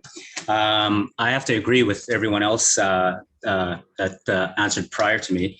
I think attracting new businesses is going to be the key. Working with the existing ones, communicating with them, maybe creating more affordable office spaces to attract more businesses, help develop those new businesses, help develop the existing businesses, and to retain them. Maybe work with the developers so that they can create communities that will help attract the businesses, make it more comfortable for them and more inviting for them to come to the city and build the city that way. So that, but at the same time, with Mark Steffler's point, we and a few of the others, we are not a small town anymore. So we might, again, depending on what that tax looks like, we might need to take a look at how we can think like a medium-sized city. Next, we'll ask Derek Greenwood to answer the question. Derek? Thank you. I'll start by saying that I'm not a fan of tax. I firmly believe that you cannot tax your way into prosperity. Now, that said, I think that a reasonable tax is not going to preclude business from coming to Airdrie either. I think what we need to create is a stable, attractive environment for business. We need it to be stable and predictable. We need to know, businesses want to know that they can do business here easily. Make it easy for business to come to invest here. I don't think they're more concerned about stability and predictability than they are about taxes, as long as it's an equitable and fair tax. I'm not a tax fan. I think but we need to spread that out. Again, residents are not necessarily going to be able to foot the whole burden on this, especially after next year. We're expecting, we're going to have some pain coming up here, particularly around the RCMP raises coming in, which are well deserved, but it's going to cost us money. So there's going to be challenges. I think we're going to have to look at how we can. Thank you, Derek. I would now like to ask one of the advanced questions that was submitted by an attendee at the time of registration. How would you finish the sentence? The City of Airdrie would be a better leader in Indigenous relations if, and how could you support that statement? In addition, how do you plan to support staff and citizens in the path to truth and reconciliation? We'll start with Daryl Bellick. Daryl? Thank you for the question. That's a great question. And as we know, it's up in the world right now. There's three major elements within the Truth of Conciliation Commission, and that is number 43, 57, and 82. 43 is calling for the action required to municipalities to adopt the international clarification or declaration, which I believe in. 57 is a call to action requesting to provide education to public servants, which we are doing right now, the city is doing. And the last one, number 82, this is a call to action for requesting that a publicly accessible memorial be put up in the city. And I see that happening with the totem statues as well as with the Filipino community statue that is coming up. Thank you.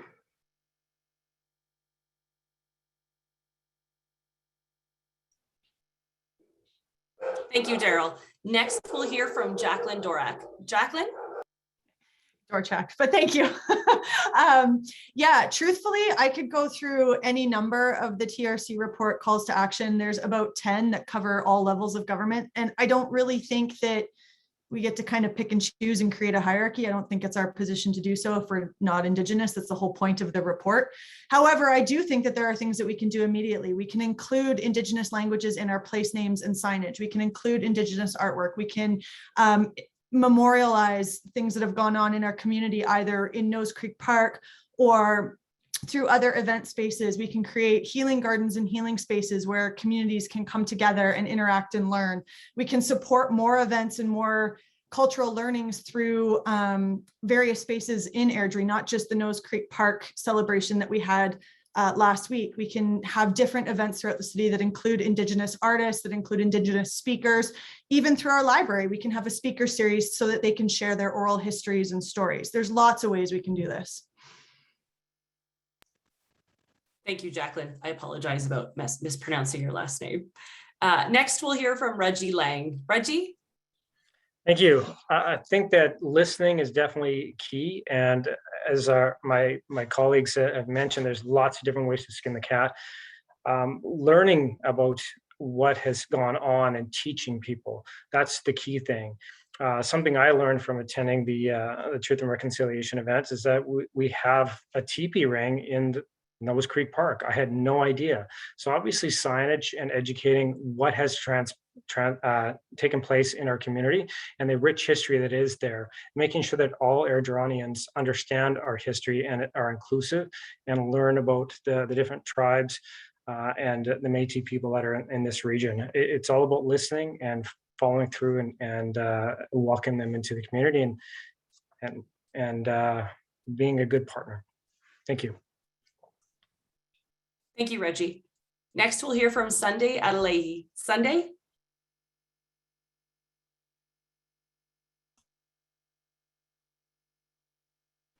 Yes, thank you very much. I think what we need to do is to continue to create confidence, among the indigenous people and continue to earn their trust. And one of the ways we can do that is being true to our words, be true to them, just not just saying words to them, but also following them up with actions of what we say, and also continue to recognize their ingenuity, continue to recognize their culture, and allowing them to express their culture, even amongst us. Thank you very much. Thank you, Sunday. Next, we'll hear from Christopher Glass. Christopher? Perfect. I would like to see September 30th not just be one day. I coach at a high school named after a residential school founder.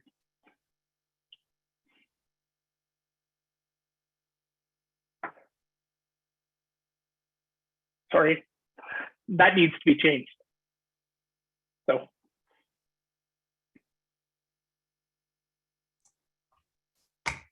Thank you, Christopher. Next, we'll hear from Al Jones. Al? Thank you. I am very proud of the amount of progress our current mayor and council have made over the past year towards our relationship with the Indigenous community. And part of what we've enjoyed over the past couple of weeks with even things such as the ceremonies on September 30th was because of those new relationships that we're reaching out. I believe we have to do a lot more of that. It goes beyond just the list of items that everybody is talking about, and more about direct dialogue with those that were affected. They can truly tell us how to best move forward. Thank you, Al. Next, we'll hear from Ron Chapman. Ron? Thank you. like many others that are in the forum tonight, I had the opportunity to be at the park on September 30th for the reconciliation ceremony. It's also the RCMP detachment that morning. We had an invite for a smudging ceremony. I found it to be very touching. What we need to do is we need to include our Indigenous communities in all the talks that we're going to do. Not only is there teepee rings down at Nose Creek Park, there is a fire pit that is there. It was buried, but it was preserved. We know where it is. We just have to work at getting it recognized properly all through the park. It was a meeting space many years ago.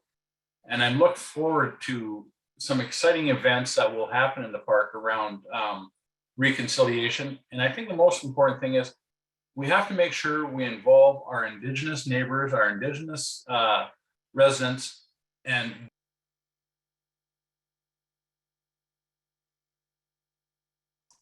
Thank you, Ron. Next, we'll hear from Chris Stockton. Chris? I think it's important that we certainly look at the opportunities we have to listen. I think that the places in Nose Creek Park that have already been identified are important things to not just show and leave there, but also acknowledge the history, whether that's with some sort of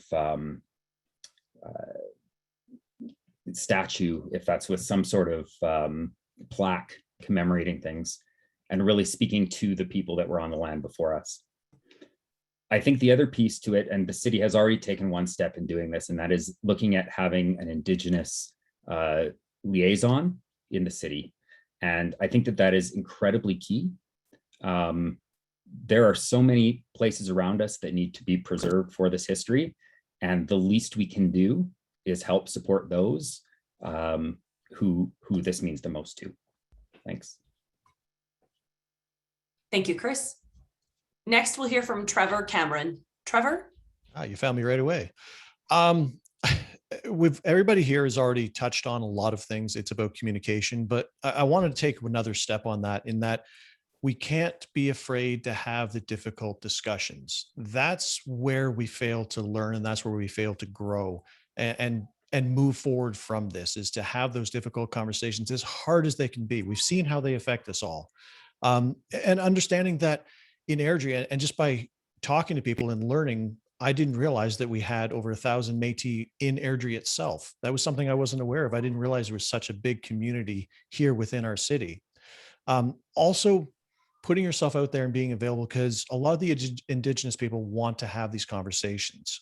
For example, we on Canada Day, rather than decorating our front yards, traditionally we put up a lot of orange hearts in our tree, and the number of Indigenous people who have stopped to talk to us as we're out in our front yard and have those conversations was really heartwarming, and share a hug and just be open for those conversations, no matter how hard they can be. Just listen. Thank you, Trevor. I would now like to ask another question of one of the advanced questions that were submitted by an attendee at the time of registration. I have been a consistent user of Airdrie Transit for the past 4 years, but during that time, the quality of service provided has declined dramatically, and fares to cross Iron Mills have increased by 60%. Any concerns that I've reached out to Airdrie Transit have always been dismissed. What will you do in your official capacity to make sure Airdrie Transit is held accountable and the service is improved? Again, the answer or the candidate responses have been randomly generated. We will start with Tina Petro. Tina? Thank you so much. And this is a very, very important question. So I think the person who sent this one in, I know that we have been dealing with transit questions for quite a while here. And I think the best thing for councillors to do is to be able to make those connections and be able to sit in and have those conversations with our transit, with our CAO, and with the residents that are having these concerns, to really figure out exactly where we can make changes and how we can improve the service. I know that during the pandemic, we had to reduce service levels, and it impacted so many people. So being able to get those service levels back to where they need to be is very, very important, especially for our accessible transportation users who rely on that transportation transportation to be mobile. So I'm hoping that the person who sent in this concern, we can have those constructive conversations and they can reach out to their council members, either current or after the election, to start those conversations and really make sure that we can get to the issues at hand there. Thank you. Thank you, Tina. Next, we'll hear from Laurie Perez. Laurie? Thank you, Nikki. So yeah, it has been brought to my attention before as well, this transportation situation. We have parents concerned about how they're gonna be making sure that their youth or their children get to university. Because of these times, it's not easy to have a car, and then the gas expense and the insurance, like all what having a car involves. So it is definitely something that we need to look into.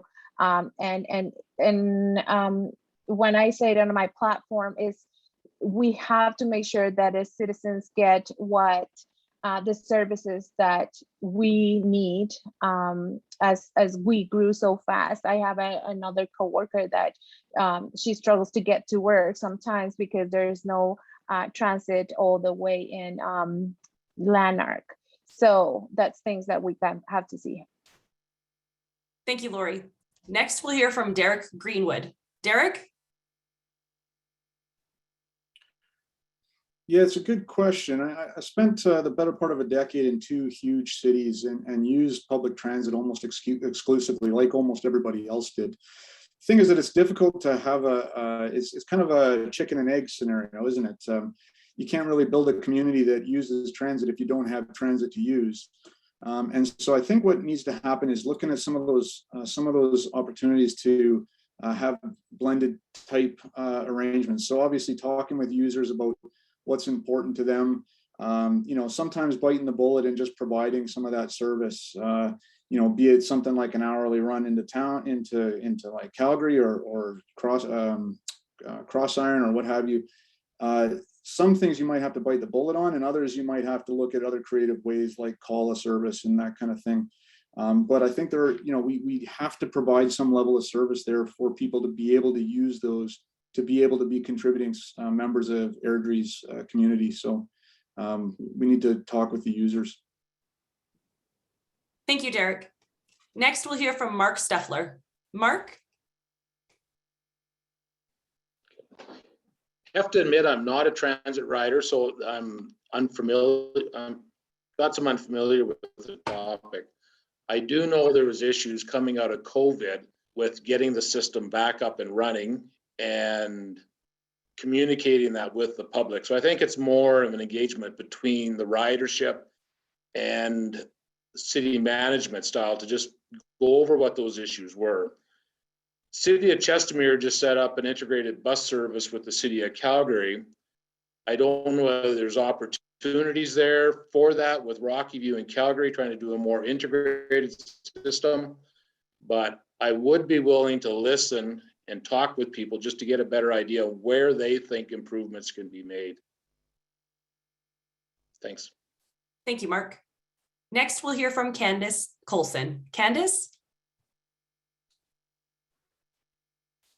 Thanks, Nikki. So first and foremost, I'm really sorry that the person submitting these questions feels as though they were dismissed. Our transit system has been devastated through the COVID pandemic, and I do understand that it's affected many in a negative way. Clearly, we need to work on our customer service within the transit department. I try every year to bring back a program that provided our city youth with free transit passes for the summertime. Have not been successful. That was a one-time thing, but I'm still working on it. My feelings with this program was to help build support within our local transit because they are our future riders. The more people supporting our transit means the more robust system that we can build. Looking at our regional transit as well, that has been something that has been a success for Airdrie. So it's my hope that with COVID, the pandemic ending and people getting back to work, that we'll start to see that that system can build back up again. Thank you, Candice. Next, we'll hear from Jay Raimondo. Jay? Thank you for the question. I think, again, it all starts with listening and asking questions, talking to both the user as well as the employees. And that way we can find a solution to provide better customer service. But also maybe, again, working with, for the regional, working with the City of Calgary to create more efficient and a cost-effective way to use transit to get back into the City of Airdrie. And just having more accessibility, enhanced services, so that the transit system isn't overburdened or relied on heavily as the summer months go on. Maybe locally we can, take advantage of bike paths, walking paths, whatever it may be, to help improve the health and wellness of the City of Airdrie. Thank you, Jay. Next, we'll hear from Rachel Mercedes. Rachel? Yes, I believe Airdrie Transit should be regulated with more buses on schedule, especially during the winter. The city needs to make sure that the transit system is on schedule time, just like Calgary. The transit system needs to provide greater services for Airdrons, which means more buses in Airdrie to provide for the people. Thank you. Thank you, Rachel. Next, we'll hear from Heather Spearman. Heather? Hi. So thank you for that great question. Shameless plug, go to my Facebook page. I have an entire policy typed out that I'd like to advocate for transit. It's really important to me, and it's not just about public transit. But I'll tell you what, in Airdrie, we have a tendency to want to move cars and not people. But there are a lot of people where public transit is the only option to get around. And it's not fair that a student has to be in Bayside trying to get to the University of Calgary, and it takes them over 2 hours one way. And in fact, we're causing these situations where they can't even pick up a post-secondary job. Single moms who are trying to get to the food bank and can't because they're trying to take public transit and their little kids to get there. It's not fair. And no disrespect to anybody who's spoken so far, but we are already hearing those issues. We don't need to listen to find out more issues. We need to continue listening, but we've already heard a lot of them. We need to assess every single situation, and we need to find a solution to every single one. And if there is a transit budget, we need to max out that budget to figure out how to solve those things. And we can't skimp on public transportation. That needs to happen, and we need to learn how to get people around Airdrie and beyond, and we need to know how to get people into Airdrie so they can spend their money here and help us stimulate our economy. Thank you very much. Thank you, Heather. That concludes the question and answer portion of our evening. We'll now move on to closing statements from each candidate. You will be given 1 minute for your closing remarks. Order for closing remarks is in reverse alphabetical order, beginning with our city councilor candidates. We're going to start with Mark Steffler. Mark?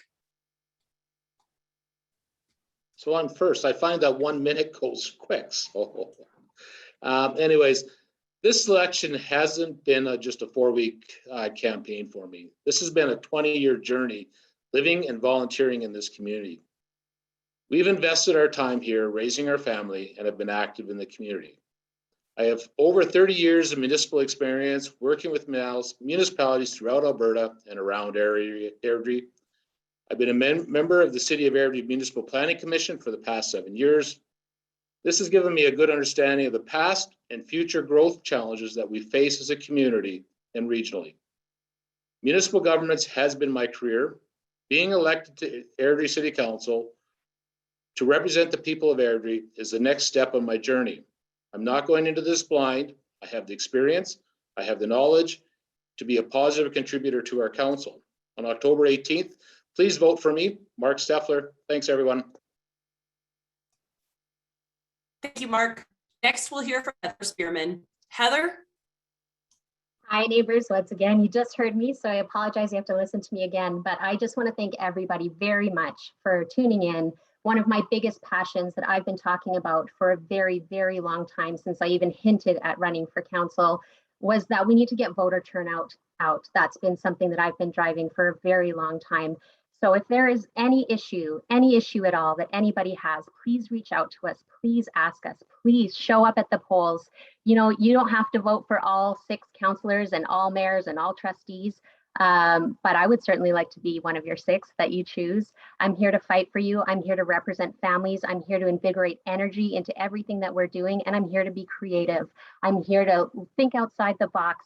And I'm really here to drive an exciting, vibrant, new vision for our city. For as long as I can remember, Airdrie's been amazing, but it's also been a bit builder's beige. So it's time to infuse some color and some excitement. Thank you very much. Vote for Spearman. Thank you, Heather. Next, we'll hear from Chris Stockton. Chris? Thank you. Airdrie, I can represent you. If you've lived here your whole life, I hear you and I know what you're going through. If you've just moved here, I get that too. My parents are seniors in the community and I have worked for the small businesses. I have also worked for the last 2 years in a leadership role with the City of Airdrie. I have seen some of the struggles that our staff are going through to meet the needs of you as citizens and businesses. And I believe that I bring that perspective to a council in a way that we haven't seen recently. I believe that I can help find creative ways to raise money. I found $80,000 worth of match funding from the federal government for improvements to Burt Church Theatre. I believe that we have other ways and other avenues within the federal and provincial funding so that we don't have to make big tax increases. It's not saying we won't have some, but we can limit it. On October 18th, please vote for me. I'll even take your vote on the 6th and the 13th at the advance polls. Visit stocktonforairdrie.com. Thank you, Chris. Next, we'll hear from Jay Raimondo. Jay?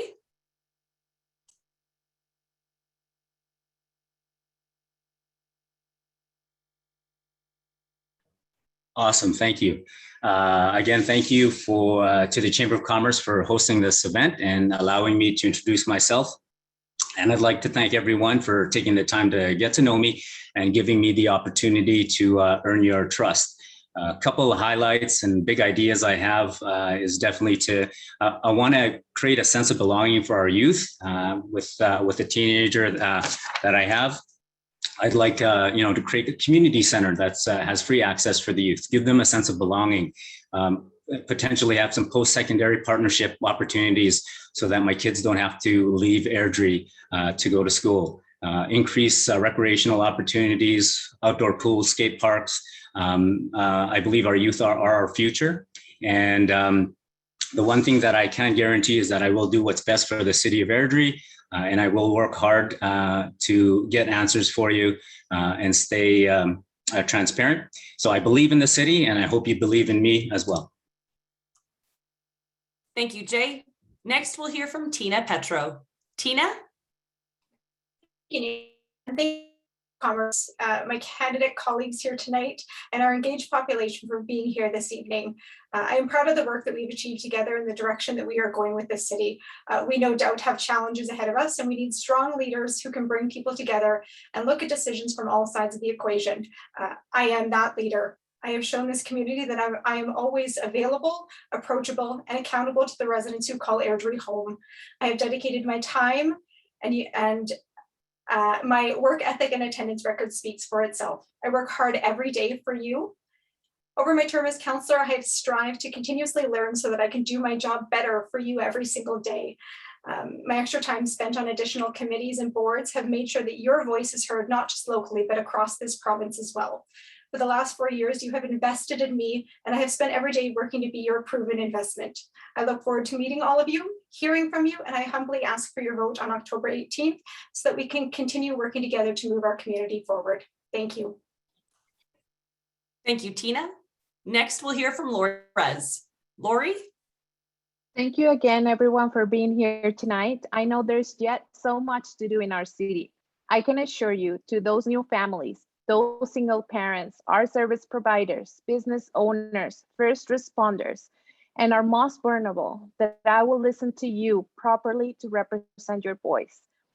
Airdrie City is a modern and growing city. Our city council should reflect this. It is time to bring fresh leadership and new ideas. Please visit votelaurie.ca to see my platform. And if you have any other concerns, write me an email. I would love to hear from you. What is your vision for our city? Vote Laurie Perez for your family and our future. Thank you, Laurie. Next, we'll hear from Rachel Mercedes. Rachel?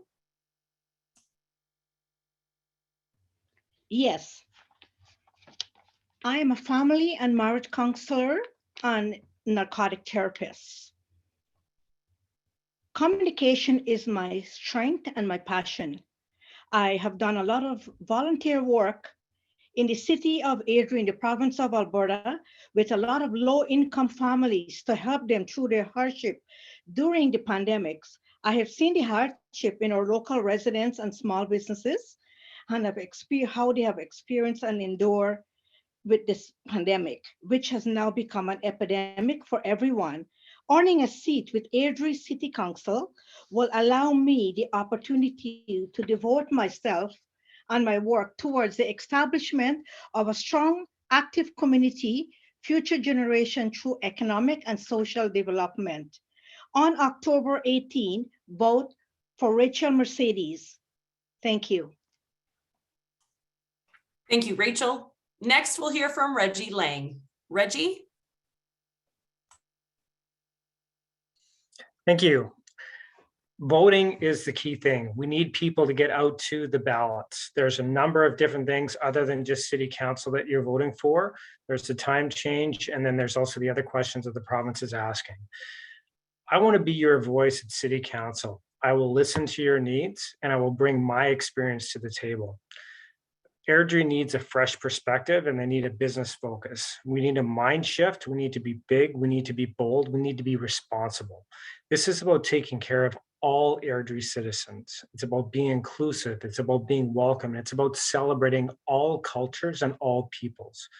Airdrie is an amazing community. I want to continue to grow it and be welcoming for everybody. I have children and I want to make sure that they want to have Airdrie as their home forever.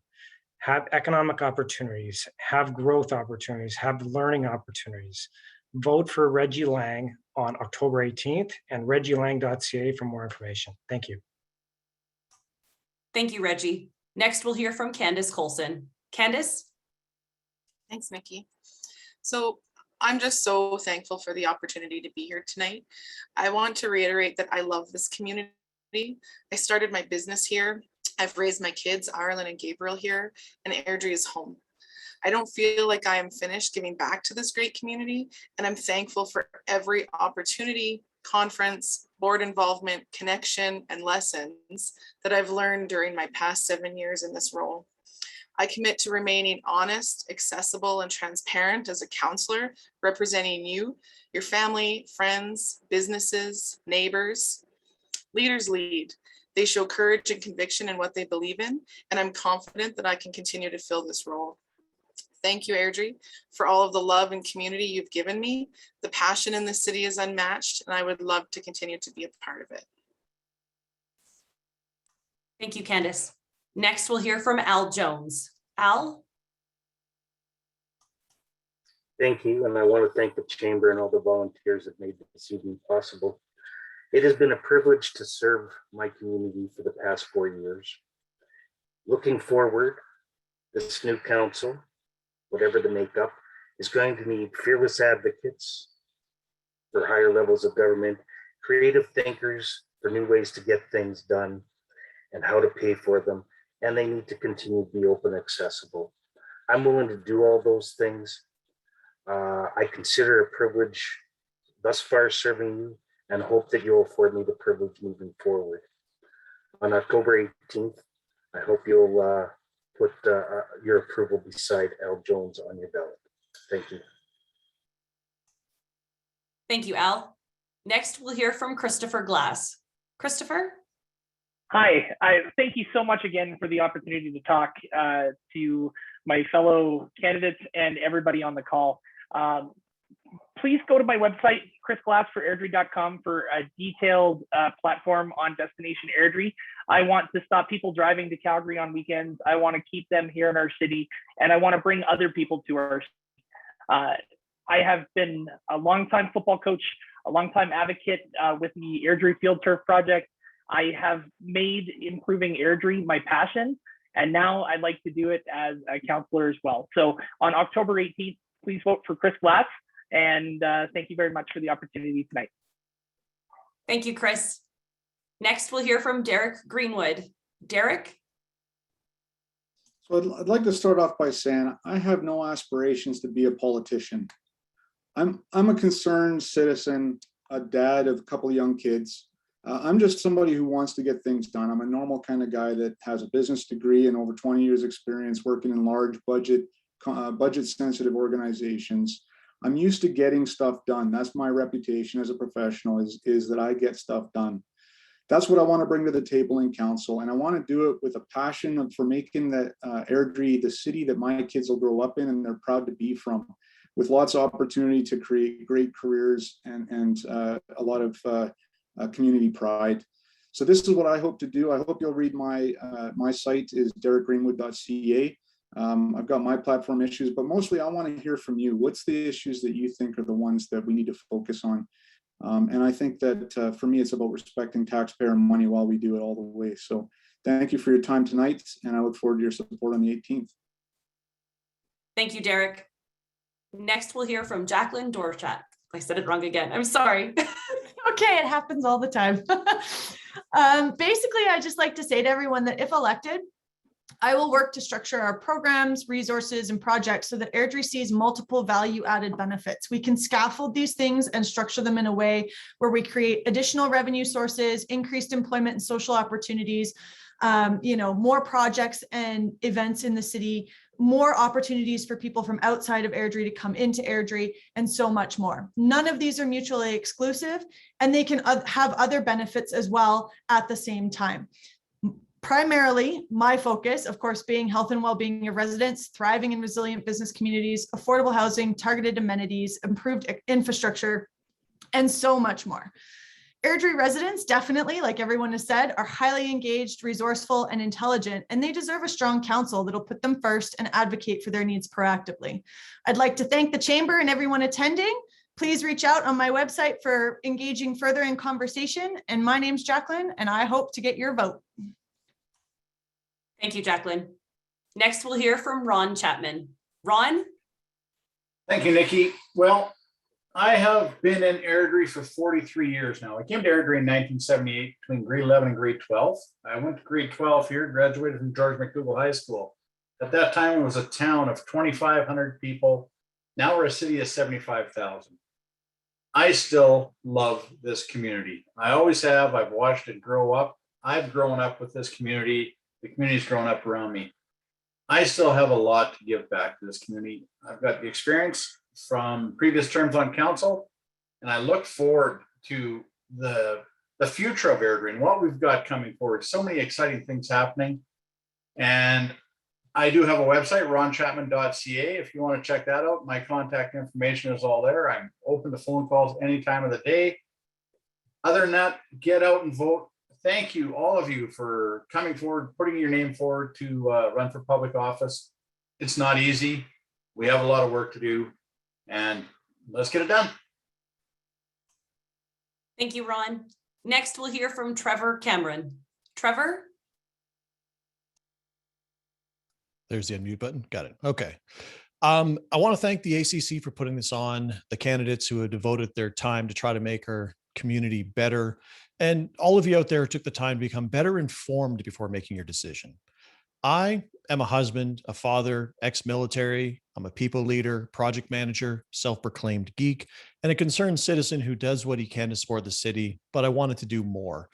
I'm a communicator, and I wanted to step off the sidelines to put my skills to use to help build Airdrie into the best version of itself. I would like the opportunity to represent you, so please vote for me on October the 18th. I will end with a plea to voters. I've been hearing from so many residents, and that's been great. And predominantly, those people seem to be basing their vote on which side of the COVID issues that we fall on. I implore voters to vote based on the direction you want the city to go in over the next 4 years, not just this snapshot in time where you're living in right now. Thank you. Thank you, Trevor. Next, we'll hear from Daryl Bellick. Daryl? Thank you. It's been an honor to be your city councilor for the past 2 terms. We have raised a family, and now we have 3 grandkids that are also growing up in Airdrie. So that's a good thing. There's just no quit in Airdrie, and we're seeing that right now. And I would like to continue to be part of that with your vote on October 18th to put me on to the 3rd term of City Council, just so I can continue to have that conversations with the public as well as the businesses, owners. And I would just like to say thank you to all the candidates and all the residents that have tuned in today. I know it's a hard decision because there are so many candidates, but I think when it comes down to it on the 18th, when you're going to the voting polls, you'll be able to distinguish who would be your best representative as a councillor. And hopefully that's me, Daryl Bellick.ca. Thank you. Thank you, Daryl. Next, we'll call upon Sunday Adelaide. Sunday.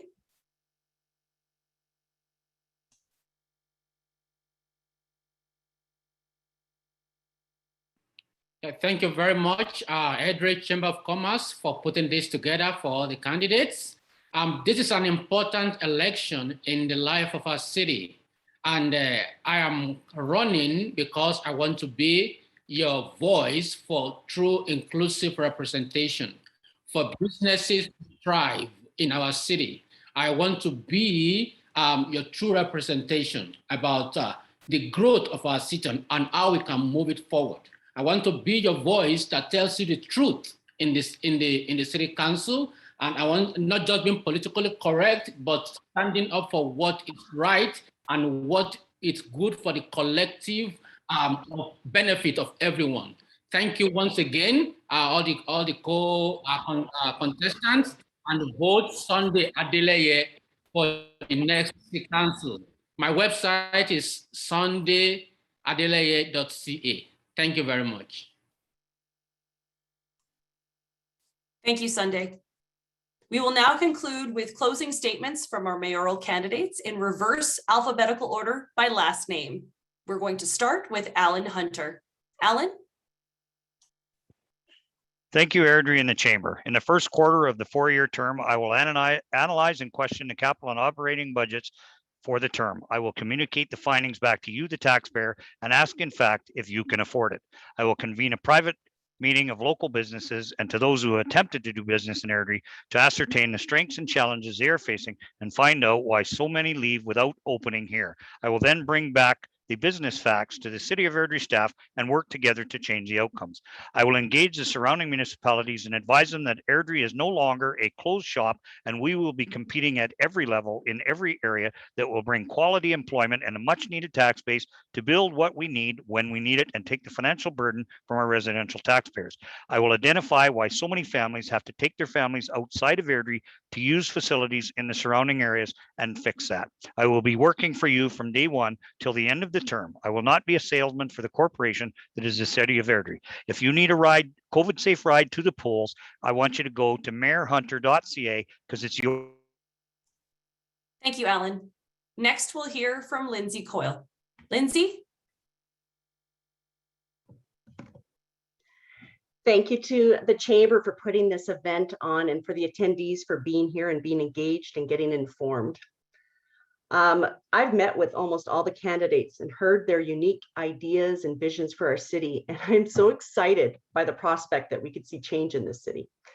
So tonight we've heard about all of the challenges and what matters to you, our community. We've heard the differing perspectives for the future. So your newly elected council will have the opportunity to bring their visions forward, and we'll all be working towards finding that balanced solutions for the challenges that we have. As your mayor, you can count on me to listen to your concerns and to bring our community together in this challenging time through leveraging our connection and passion for our great city with integrity and innovation. I've been working to connect our community for years, and I'd be honored to serve you as your mayor. LindsayCoyle.com, check out my platform, and on October 18th. Thank you, Lindsay. Now we'll hear from Peter Brown. Peter? Thanks, Nikki, and thanks to the Chamber again and Krebs for this opportunity. I want to thank all the candidates running. It's not easy to let your names stand for public office. You should all be very proud. It's clear to me residents have a choice. If you believe that my efforts over the past 11 years to support our community when times are good, when times are bad, and everything in between, then I humbly ask for your support once again. In my opinion, experience matters, and has never been more important than in this election. We have a great city. It's known as a great place to buy your first home, a safe place to raise a family or start a business, a truly caring, diverse community that welcomes everyone. It's been my honor to serve this community and our great organization over the past 11 years. On October 18th, I humbly ask for your support once again. Thank you all. You did great, and have a wonderful evening. Thank you, Peter. Thank you to everybody for participating in our forum this evening. This concludes our remarks portion. Again, my name is Nikki Nordic. It's been my pleasure to be your moderator and your president of the Chamber of Commerce. I would now like to invite, well, actually, you know what? Before I invite Marilyn, I'd also really like to thank Marilyn and Tammy and the Airdrie Chamber of Commerce team for putting on this event. A lot goes on behind the scenes, and you've done a very, very good job. So now I would like to invite the Airdrie Chamber of Commerce Executive Director, the one and only Marilyn Alhouse, to close out this forum. Thank you, Marilyn. Thank you, Nikki. Thank you all. It has been an absolute pleasure to host this important forum for all of our community to participate in herein.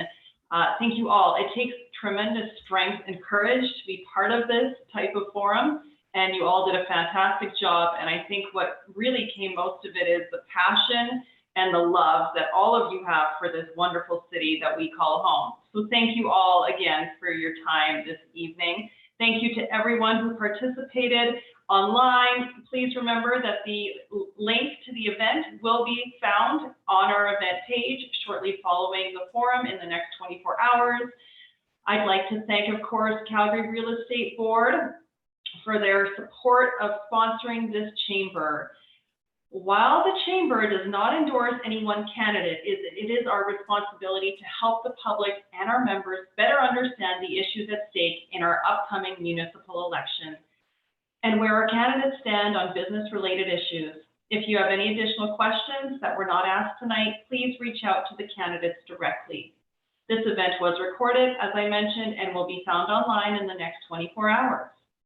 Please note that there is advanced voting. I know that some of the candidates mentioned that this evening. If you would like to go ahead and vote in advance, October 6th from noon till 8 at Genesis Place, October 9th, 10 a.m. to 8 p.m., 10 a.m. to 8 p.m. at the Town and Country, October 13th, noon till 8 p.m., also at the Town and Country.